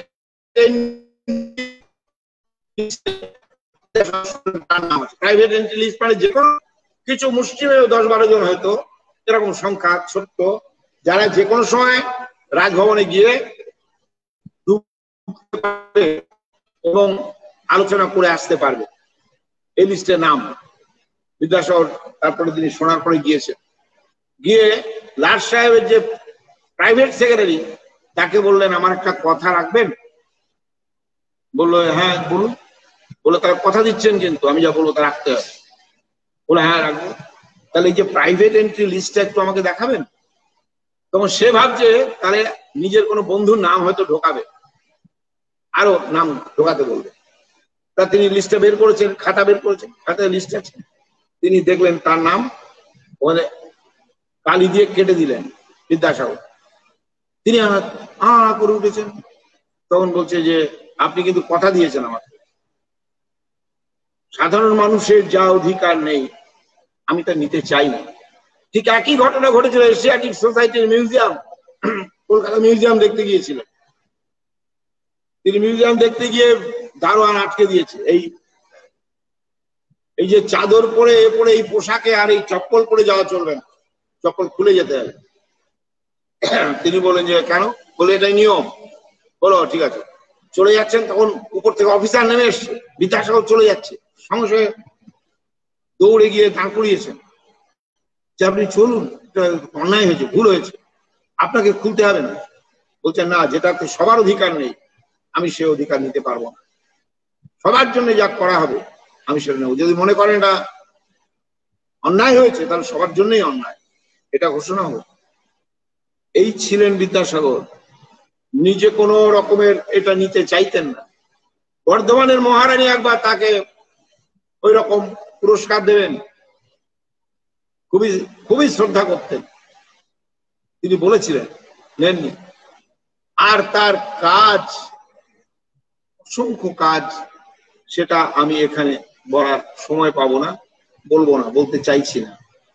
আমি বলবো এই ধরুন ভগবত বিশ্বাস নিয়ে তিনি মনে করতেন, এ নিয়ে অনেক গল্প ঘটনা আছে, কিন্তু যে কথাটা তার অন্তর থেকে উত্থিত হয়েছিল, চোখের সামনে মানুষ মরবে ক্ষুধা জ্বালা জরাতে ব্যাধিতে, আর মানুষ ভগবান ভগবান করবে, এত বড় ভগবান প্রেম আমার নেই।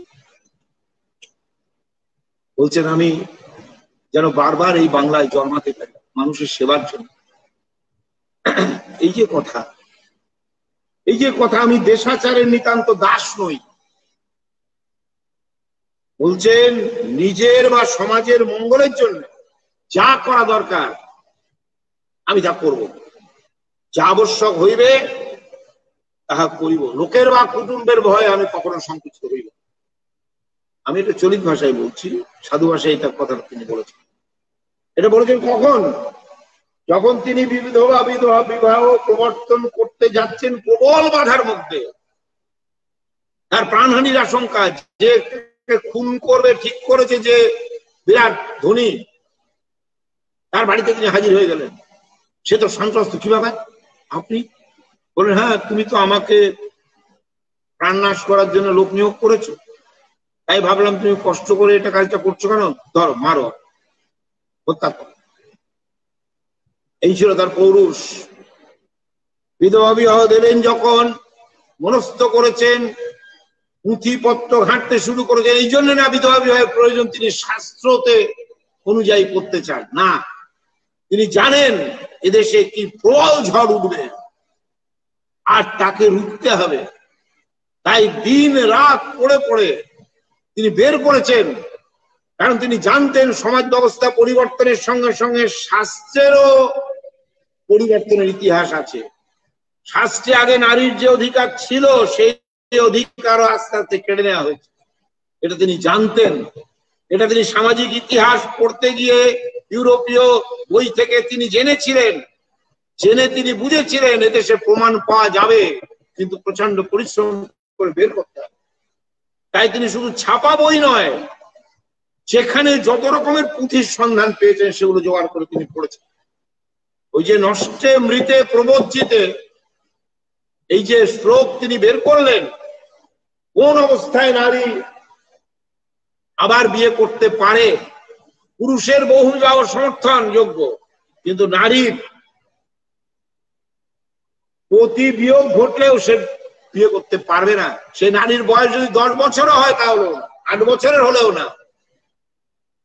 এই তো ছিল 6 বছর 7 বছরের মেয়ের সঙ্গে 65-70 বছরের বিয়ে দেওয়া হয়েছে। বিদ্যাসাগর গ্রামে গ্রামে, হুগলি জেলা এবং মেদিনীপুর জেলার গ্রামে গ্রামে ঘুরে লিস্ট সংগ্রহ করেছিলেন। আপনারা পড়ুন তার রচনাবলী। একজন ব্রাহ্মণ 40, 50, 65, 70, 80 জন বিয়ে করেছে। 80 জন, 80টি মহিলা। এবং এই বিধবাদের দশা কি হতো? যখন মৃত্যুর মুখে মেয়ের বাবা এসে পায়ে ধরছে, আপনি পানি গ্রহণ করুন, না হলে আমাকে কুলত্যাগ করতে হবে, তখনকার নিয়ম, তুমি যদি এই বয়সের মধ্যে মেয়ের বিয়ে দিতে না পারো তাহলে তোমাকে বর্জন করবে সমাজ, তুমি সমাজে থাকতে পারবে না। যা চোখের জলে শরৎচন্দ্র অরক্ষণীয়াতে দেখালেন জ্ঞানদা, কি লাঞ্ছনা ছিল। এখনকার আপনারা শিক্ষিকারা যারা এখানে বসে শুনছেন, আপনারা কি কল্পনা করতে পারছেন তখন কি সমাজ ছিল? এই যে সুকুমারী ভট্টাচার্যের ঠাকুরদা, তিনি ব্রাহ্মণ ছিলেন, তিনি খ্রিস্টান হয়ে গেলেন কেন? না, সেই ঠাকুরদা যখন যুবক তখন তিনি রাস্তা দিয়ে, গ্রামের রাস্তা দিয়ে যাচ্ছেন শহরে, দেখলেন একটা বাড়িতে বাচ্চা একটা প্রচন্ড চিৎকার করে কাঁদছে, তারই গ্রামের। তিনি প্রাচীরের দরজা খুলে ঢুকলেন, ঢুকে দেখলেন সে আচার বিচারি খাচ্ছে উঠোনের ওপর। বলেন যে কি ব্যাপার, কি চাইছে ও? বলছে ও বলছে জল খাবে খাবে। ও তো বিধবা, জানো না? তার বয়স 4-5 বছর।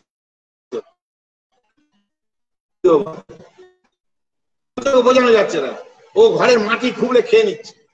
আর আজকে একাদশী, বলছে সে কি, ও কি বুঝবে একাদশী? ওকে দিন, ও যায় যায় যায়। তুমি যাও তো বাবু, তোমরা এইসব দু এক কথা পড়ে সব কথা বলছো, বেরিয়ে যাও। বেরিয়ে গেল, বেরিয়ে শহরে কাজ টাজ করে ফেরার পথে দেখছে বাড়িটা শান্ত। তখন ভাবলো দেখে যাই কি হলো মেয়ে। গিয়ে ঢুকেছে, দেখছে সেই বারান্দাতেই, সেই মাটির বারান্দার উপরে সাদা কাপড় ঢাকা আছে। বলো বাচ্চাটার কি হলো? বললো কি আর হবে, করতে করতে সে মারা গেল।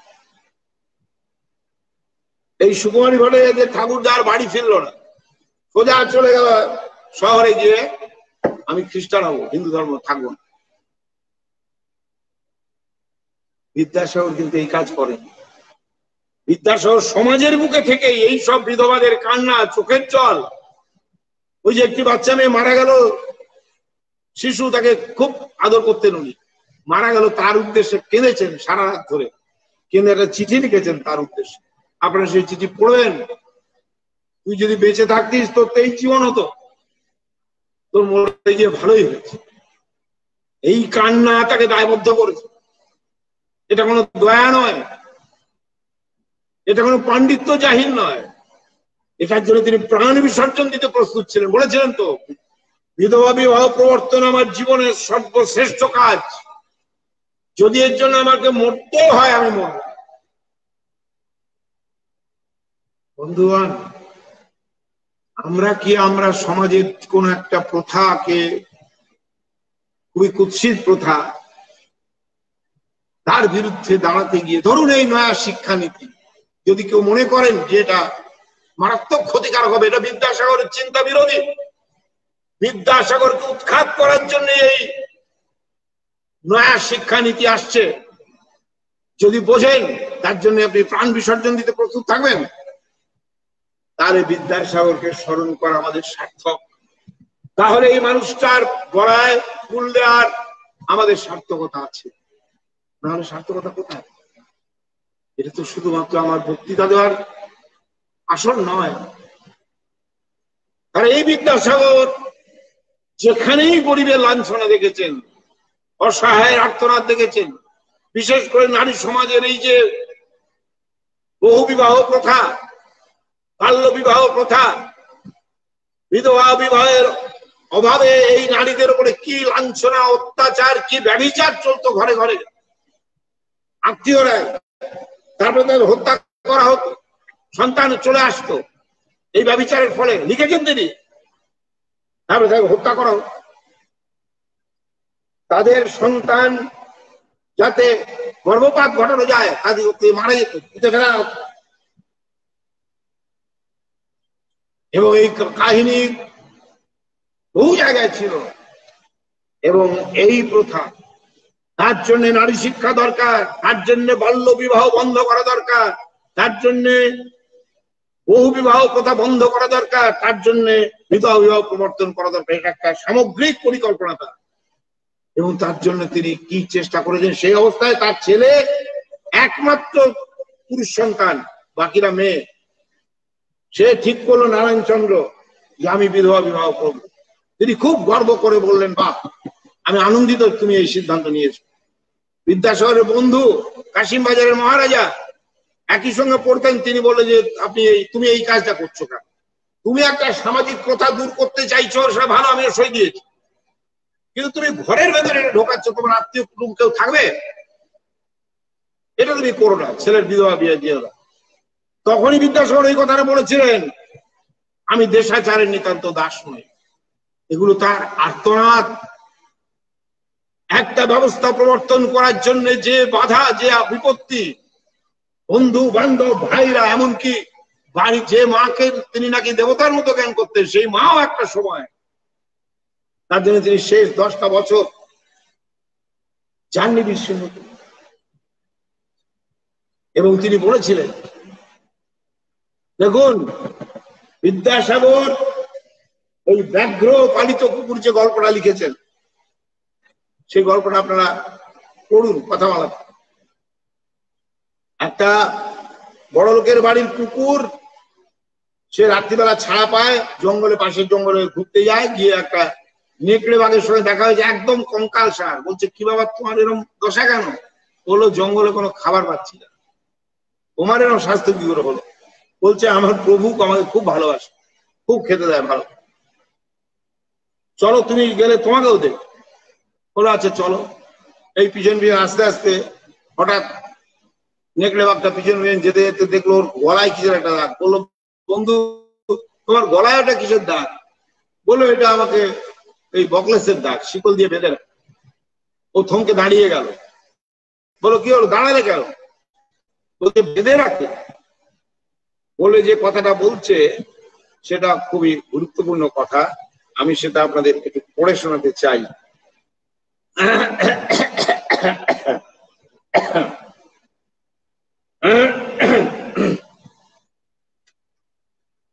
বলছে, নিতান্ত পরাধীন হইয়া রাজ সুখে থাকার অপেক্ষা স্বাধীন হয়ে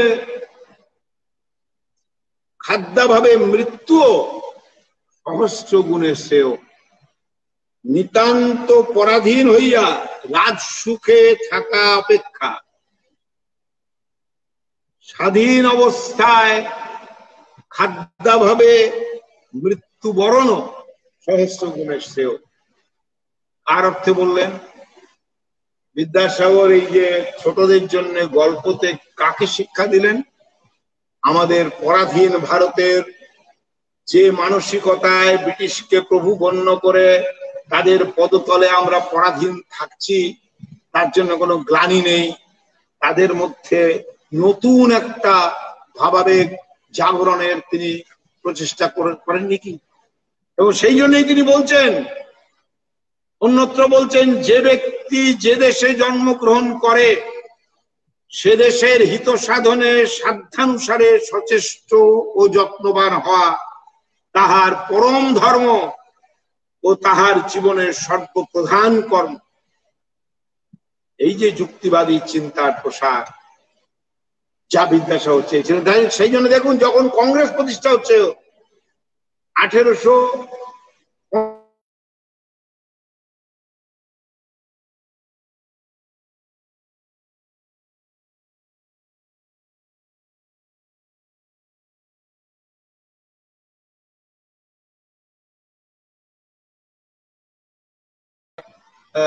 দেশ কি দেশোদ্ধার করছে, অথচ এদের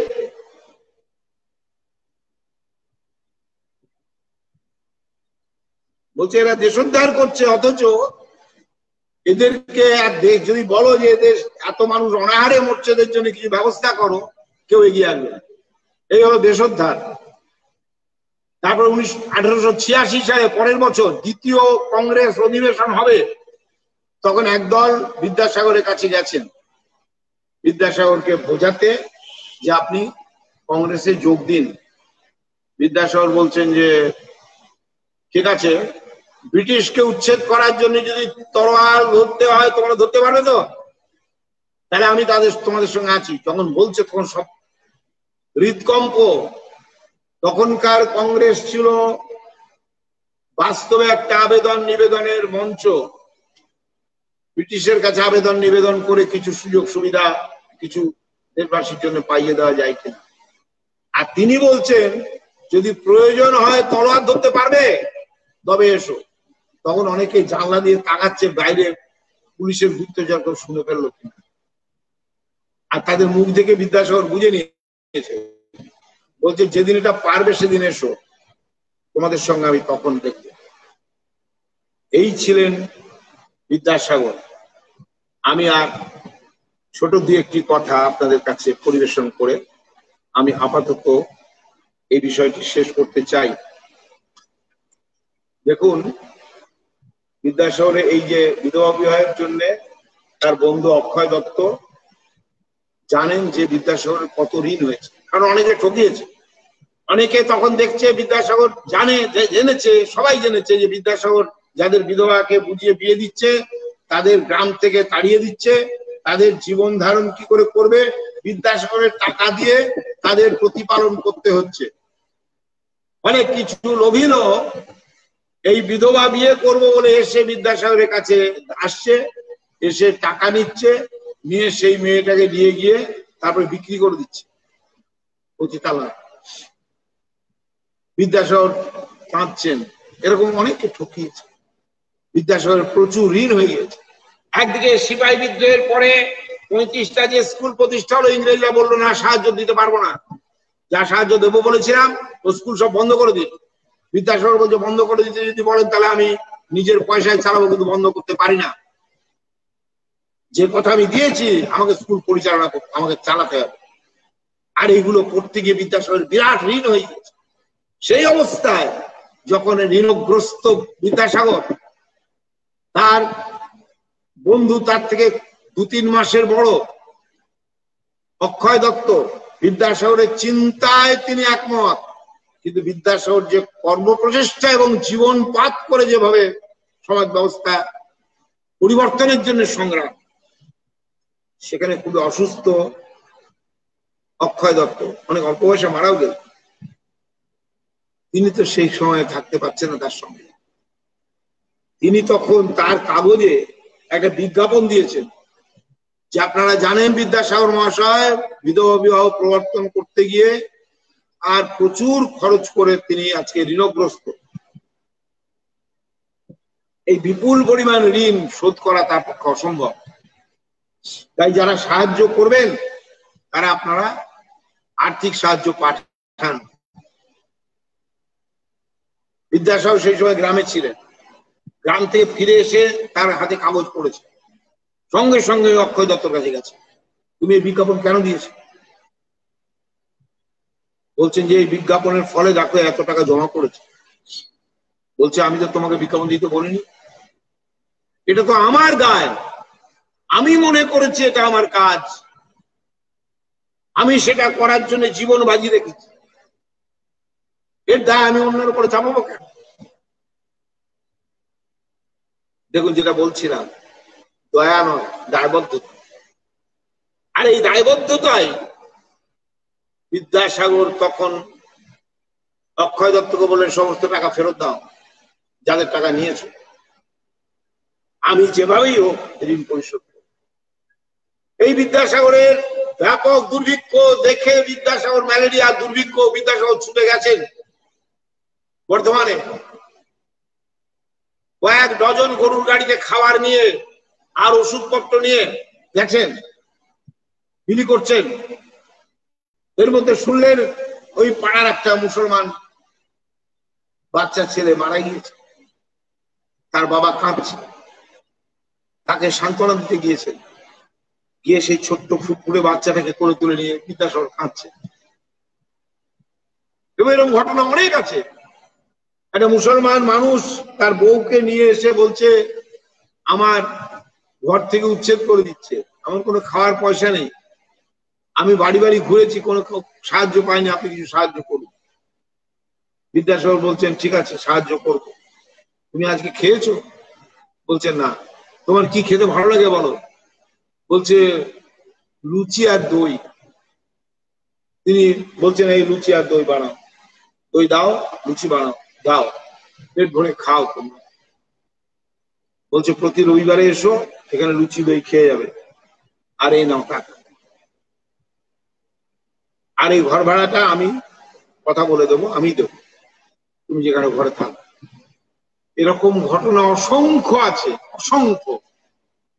বিদ্যাসাগর সেই দুর্ভিক্ষের সময় তার নিজের গ্রামে লঙ্গরখানা করেছেন। প্রথমে ছিল 20 জন রান্না করবে, তারপরে সেই রান্না করার লোক বাড়তে থাকলো, হাজারে হাজারে লোক আসছে। বিদ্যাসাগর অনেকেই উপদেশ দিচ্ছে এটা বন্ধ করে দাও, এবার সর্বস্ব চলে যাবে। বলছে সর্বস্ব চলে যায়, আমি সব বিক্রি করবো, আমি ধার করবো, কিন্তু মানুষ না খেয়ে মরবে আমি এটা দেখতে পারবো না। সে অবস্থায় কাতারে কাতারে মেয়েরা, সেই মেয়েদের মধ্যে অনেক মুচি ম্যাথর চন্ডাল পরিবারের মহিলারা, তারা পেটে ভাতই জোটে না, মাথায় তেল দেবে কি, রুক্ষ খড়ের মতো চুল।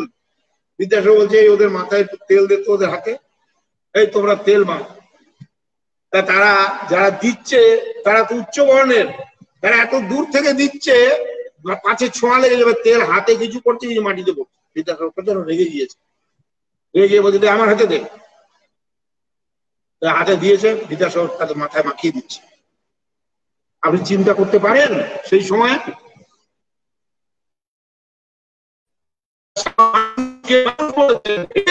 শুধু বক্তৃতা দেননি, এটা নবজাগরণ সম্পর্কে বক্তৃতা নয়। তৎকালীন সমাজে আজকে থেকে 150 বছর আগে ধরুন, কি 170 বছর আগে, তখন তিনি করছেন এটা। এই বিদ্যাসাগর তিনি ওই একদিন হঠাৎ তার একজন ভদ্রলোকের কথা বিশ্বাস করেছেন, বিশ্বাস করে মানে তারাকুমার কবিরত্ন বলে একজন আরেক ভদ্রলোককে তিনি খুব বকেছেন, খুবই তিরস্কার করেছেন। তিরস্কারের ফলে সে খুব মন ভেঙে গিয়েছে, কিন্তু কিছু উত্তর দেয়নি, চলে গিয়েছে। কিছুদিন পরে হঠাৎ তিনি আরেকজনের কাছে শুনলেন যে আপনি সেদিন বকলেন তো, তারাকুমার কিন্তু এটা করেনি, যে আপনাকে বলেছে সে মিথ্যা কথা বলেছে, ভুল বলেছে। বিদ্যাসাগর যাচাই করতে শুরু করলেন এবং প্রমাণ পেলেন যে তারাকুমার কবিরত্ন দায়ী নয়। সঙ্গে সঙ্গে তিনি তার বাড়ি ছুটেছেন। তার বাড়িতে গিয়ে তিনি বলছেন যে আমি অপরাধ করেছি তোমার কাছে, কি করলে এই অন্যায়ের প্রতিকার হবে তুমি আমাকে বলো, তুমি ক্ষমা করো না। বহু ঘটনা আছে। রাস্তার ধারে মুটে মজুরদের সঙ্গে তিনি তামাক খেতেন বসে, গল্প করতেন। বাইরে তার বন্ধুরা যারা বড় লোক সহপাঠীরা, তারা চুরি গাড়ি করে যাচ্ছে, বাতাস খেতে বেরিয়েছে সকালে, আর উনি তো অ্যাজমার জন্য সকালবেলা নদীর ধারে ঘুরতে গিয়ে ওদের সঙ্গে গল্প করছে। তারপরে বিকেলবেলা যখন আসরে গিয়েছেন, এই হয়তো বিধবা বিবাহ নিয়ে সই করতে যে তোমার সঙ্গে রাস্তায় দেখা হলে কথা বলা যায় না, তুমি যাদের সঙ্গে মেশো ওরাই তো আমার আপনজন, ওদের জন্য আমি সব করতে পারি, ওদের ছাড়া তো আমার চলবে না, তোমাদের ছাড়া আমার চলতে পারে। এই ছিল তার সত্যিকার সত্তা। আর এভাবেই তিনি বাস্তবে এদেশের বুদ্ধদেবের পরে 20 শতাব্দীর আগে পর্যন্ত বাস্তবে দুটি শ্রেষ্ঠ মানুষ, বুদ্ধদেবের পরবর্তীকালে একমাত্র বিদ্যাসাগর, এক বুদ্ধদেব আর দ্বিতীয় বিদ্যাসাগর। সারা ভারতবর্ষে দুজন শ্রেষ্ঠ মানুষ জন্মেছেন। তারই আমরা 200 বার্ষিকী উদযাপন করছি। আপনারা সিদ্ধান্ত নিয়েছেন, এটা খুব ভালো কথা যে আপনারা এই দ্বিশতবার্ষিকীর অনুষ্ঠান পর্ব এটাকে আপনারা আরো 1 বছর বাড়িয়ে আপনারা এটাকে পরিচালনা করবেন। আমি আপনাদের কাছে আবেদন জানাবো, এটা একটা সাংস্কৃতিক আন্দোলনে পরিণত করুন। আমরা যদি আমাদের সন্তানদের যদি সত্যিকার মনুষ্যত্বে জাগরিত করতে চাই, আমরা যদি অসহায় সমাজের যে নিপীড়িত মানুষ তাদের শ্রমের ফল ভোগ করি অথচ তাদের অবস্থা দুরবস্থার কথা আমরা ভাবি না, এটা শুধু আমাদের আত্মকেন্দ্রিক করে দিচ্ছে তাই না, আমাদের সন্তানদেরও আত্মকেন্দ্রিক করছে। আর বর্তমান ধনতান্ত্রিক সমাজ ব্যবস্থার যে পচন, তার ফলে যে নৈতিক অবক্ষয়, যে কুৎসিত অপসংস্কৃতি, নারী সম্পর্কে যে অত্যন্ত কুৎসিত একটা মনন জগৎ তৈরি করা হয়েছে, আর তারই সঙ্গে যে আত্মকেন্দ্রিকতা, স্বেচ্ছাচারিতা, যে চূড়ান্ত স্বার্থ সর্বস্বতা, তা গ্রাস করছে আমাদের সন্তানদের। এবং তার ফলে ঘরে ঘরে একটা বিপন্নতা বোধ প্রতিটি প্রৌঢ়া বাবা মায়ের মধ্যে দেখা যাচ্ছে। সন্তান তাদেরকে দেখবে কিনা বৃদ্ধ বয়সে, এটা কি তাদেরই দোষ? তারা কি জন্মমাত্রই এরকম হয়ে জন্মেছে? তারা কি জন্মমাত্রই আপনার সন্তান আজকে যে আপনাকে ফোঁটা দিচ্ছে, লাঞ্ছনা করছে, আপনি মারা গেলে আপনার স্ত্রীকে হয়তো রাস্তা থেকে বের করে দেবে, ঘর থেকে বের করে দেবে, হত্যা করছে, এমনকি স্বামী স্ত্রীর পারস্পরিক বিশ্বাসও নেই, ভালোবাসাও নেই, যাকে ভালোবেসে বিয়ে করছে তাকে খুন করছে, ব্যভিচার করতে গিয়ে খুন করছে। এ তো যত্রতত্র যখন তখন যে কোনো জায়গায় ঘটছে এবং তার সংবাদপত্রে দেখছে। 3 বছরের একটা শিশু কন্যা ধর্ষিতা হতে পারে, বিদ্যাসাগরের যুগে তো ছিল না, আজকে হচ্ছে। তারপর এই যে পচনশীল সমাজ ব্যবস্থা, ধনতান্ত্রিক সমাজ ব্যবস্থা, ইংরেজ শাসনের অবসানের পরে ভারতীয় দেশীয় ধনিক শ্রেণীর করায়ত্ত যে শাসন ব্যবস্থা, তার ফলে যে মনন জগৎ তারা তৈরি করছে, তাদের নিজেদের স্বার্থ সর্বস্বতা জনসাধারণের মধ্যে ছড়িয়ে দিচ্ছে। আমরা যদি এর হাত থেকে আমাদের সন্তানদের রক্ষা করতে চাই, এবং বিদ্যাসাগর যা বলেছিলেন, একজন শিক্ষক হবে কুসংস্কার মুক্ত, মাতৃভাষা এবং যে বিষয়ে পড়াবে তার উপরে সম্পূর্ণ দখল থাকবে তার, এবং সন্তানের মতো করে তার ছাত্রকে সে গণ্য করবে। বিদ্যাসাগরের বুকের ব্যথা সে যুগে সবচেয়ে ভালো করে বুঝেছিলেন শরৎচন্দ্র।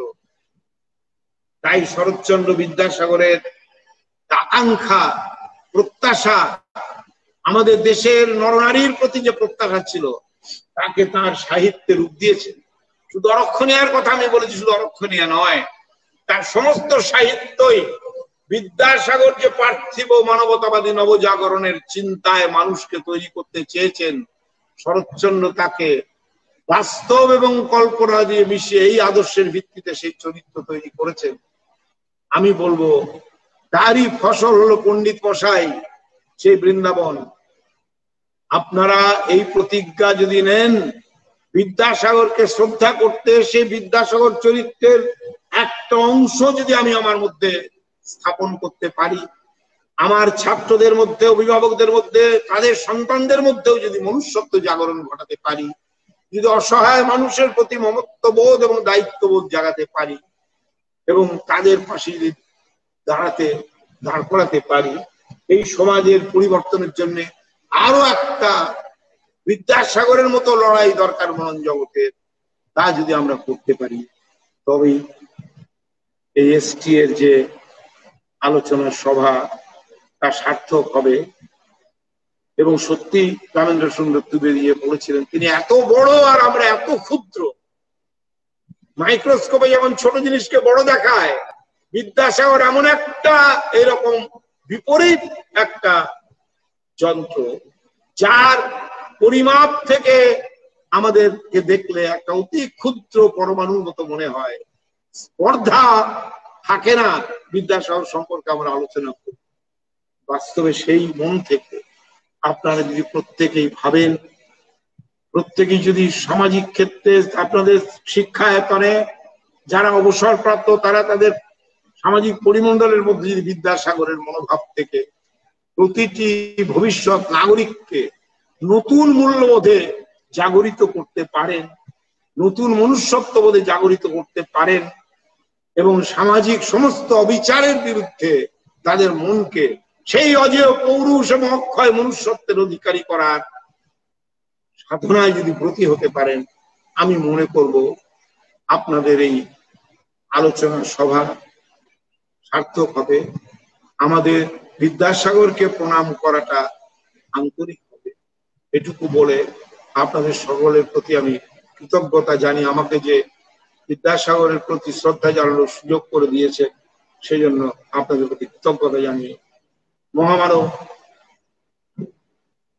বিগত যুগের শ্রেষ্ঠ মানুষ, তারই ধারাবাহিকতায় মার্ক্সবাদী বিজ্ঞানকে পাথেয় করে শ্রেষ্ঠ চরিত্র দেশে তৈরি হয়েছে এবং বিশ্বের বুকেও তৈরি হয়েছে।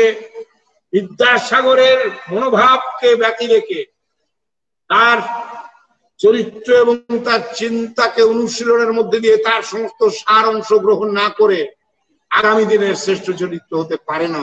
এই অনুভব থেকে আপনারা যদি গ্রহণ করেন তাহলে বিদ্যাসাগরকেও যথার্থ শ্রদ্ধা জানানো হবে, এটুকু বলে আমি শেষ করছি। আমার অন্তরের গভীর শ্রদ্ধা বিদ্যাসাগরের প্রতি জানাই। নমস্কার।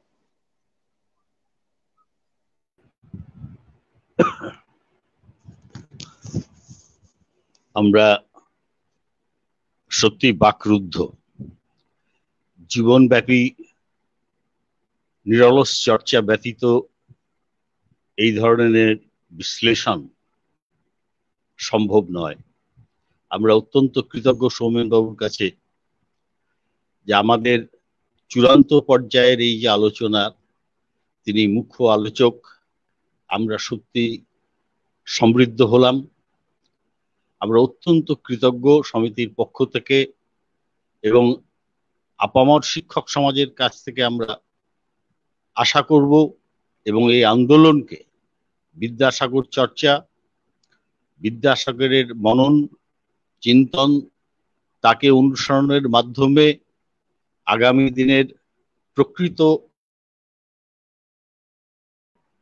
মানবতাবাদী সমাজ গড়ার যে বিশ্লেষণ সৌমেনবাবু করেছেন, সমিতির পক্ষ থেকে আমরা কথা দিতে পারি যেভাবে নিরলস সংগ্রামের মাধ্যমে বিগত 50 বছর ধরে মাধ্যমিক শিক্ষক ও শিক্ষাকর্মী সমিতি নিরলস আন্দোলনের মাধ্যমে শিক্ষার স্বার্থে এবং শিক্ষক শিক্ষাকর্মীদের মর্যাদা ও অধিকার রক্ষার স্বার্থে লড়াই করে এসছে। আজ থেকে আমাদের এই প্রতিজ্ঞা হোক যে আমরা বিদ্যাসাগরের যে দর্শন, তার চিন্তনকে পাথেয় করে আগামী দিনের নতুন সমাজ গড়ার কাজে আমরা ব্রতী হব। অসংখ্য ধন্যবাদ আরো একবার জানাচ্ছি সৌমেন বাবুকে। আমি এবারে আহ্বান করছি আমাদের শেষ আলোচক, এই বিদ্যাসাগর চর্চার যে প্রক্রিয়া তার শেষ বক্তা, আমাদের সমিতির সাধারণ সম্পাদক শ্রী বিশ্বজিৎ মিত্র।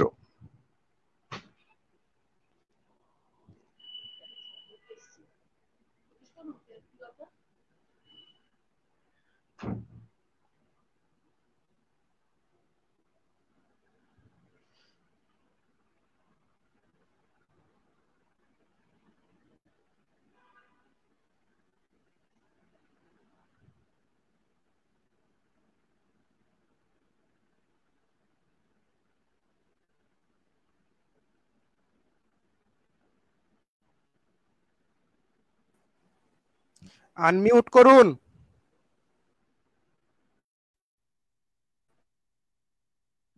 ধন্যবাদ বিশ্বজিৎ পোদ্দার মহাশয়কে।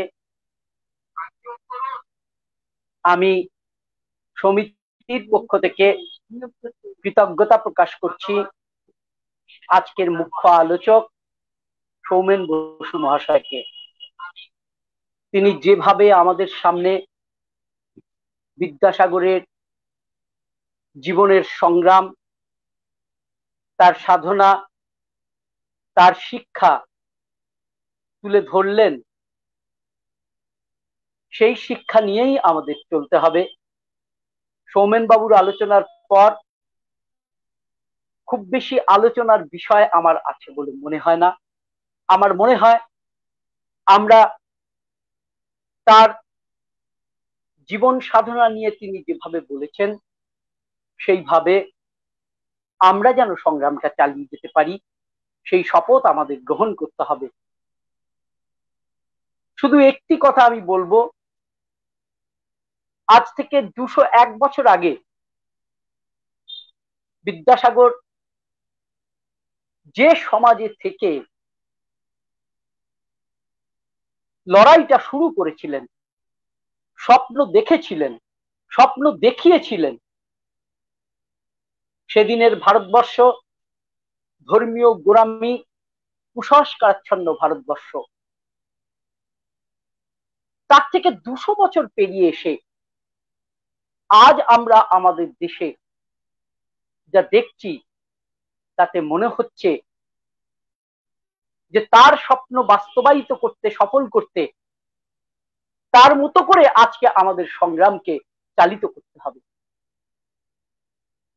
200 বছর পরে আজও নারীর অসম্মান, অমর্যাদা আজ পথে ঘাটে ঘরে বাইরে সর্বত্র দেখা যাচ্ছে।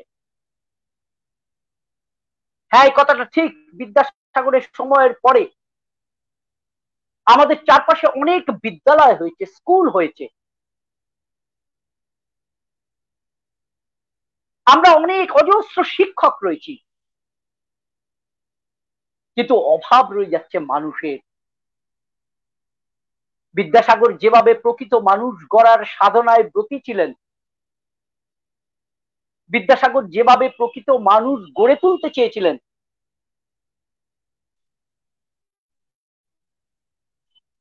সেইভাবে মানুষ গড়ার সাধনায় আজকে আমাদের ব্রতী হতে হবে এবং তার জন্য আমাদের নিজেদের মানুষ হিসাবে তৈরি করতে হবে। গোঁড়ামি, অন্যায়, অবিচার আজও সমাজের মধ্যে প্রতি মুহূর্তে পরিলক্ষিত হচ্ছে। আর তার থেকে মুক্ত হতে গেলে যে দৃঢ় প্রতিজ্ঞ মানুষের দরকার, সেই দৃঢ় প্রতিজ্ঞ মানুষের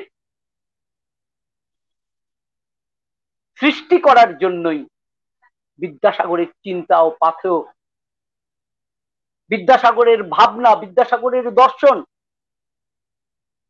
বিদ্যাসাগরের শিক্ষা তা নিজেদের জীবনে প্রয়োগ করতে হবে। এটা যদি আমরা না করতে পারি, সেই অভাব যদি আমরা পূরণ না করতে পারি, তাহলে বিদ্যাসাগরের স্বপ্নের যে সমাজ, সেই সমাজকে আমরা গড়ে তুলতে পারবো না। আজকের এই দূষিত কলুষযুক্ত যে আবহাওয়ার মধ্যে আমাদের মানুষ হিসাবে ঠিক রাখতে গেলে, আজকের এই সমাজটাকে মানুষের বাসযোগ্য করতে গেলে বিদ্যাসাগরের অনুকরণ, বিদ্যাসাগরের অনুসরণ, বিদ্যাসাগরের চিন্তা ও পাথেয়কে সর্বত্র সঞ্চারিত করে দেয়া, ছাত্রদের মধ্যে তাই সেই শিক্ষা চিন্তাকে নিয়ে যাওয়া ছাড়া আর কোনো বিকল্প পথ নেই। সোমেন বাবু যে পথ আমাদের প্রদর্শন করেছেন, দেখিয়েছেন, সেই পথে যাওয়া ছাড়া আমাদের আর কোনো উপায় নেই।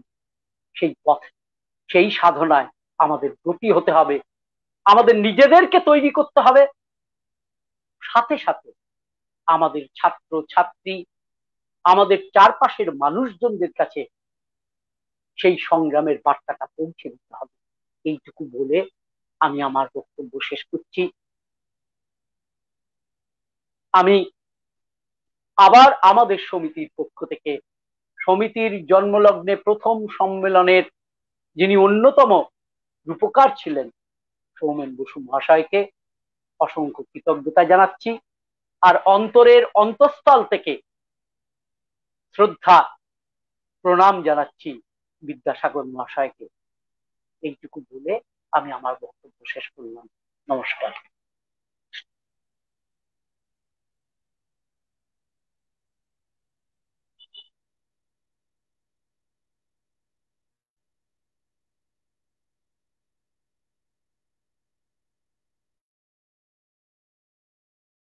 বিশ্বজিৎ আনমিউট করো, বিশ্বজিৎ আনমিউট করো।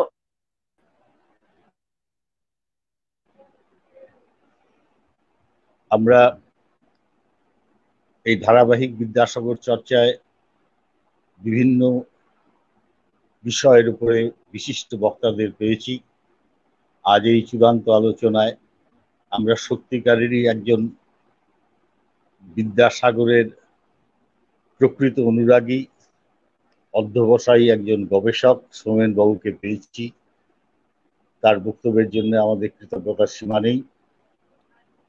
সমিতির পক্ষ থেকে আমরা সবাইকে আন্তরিক ধন্যবাদ ও কৃতজ্ঞতা জানাচ্ছি এবং বিদ্যাসাগর চর্চায় এবং বিদ্যাসাগরের আদর্শ অনুসরণে আমরা সবাই ব্রতী হই। মনুষ্য সমাজকে মানুষের বসবাসের যোগ্য করার কাজে আমাদের ভূমিকা যথেষ্ট। এই আবেদন প্রত্যেকের কাছে রাখছি যে আসুন আমরা সবাই মিলে নতুন করে বিদ্যাসাগর জীবন চরিত্রকে ছাত্রদের মধ্যে, অভিভাবকদের মধ্যে, সমাজের সমস্ত স্তরের মানুষদের মধ্যে ছড়িয়ে দেওয়ার চেষ্টায় ব্রতী হই।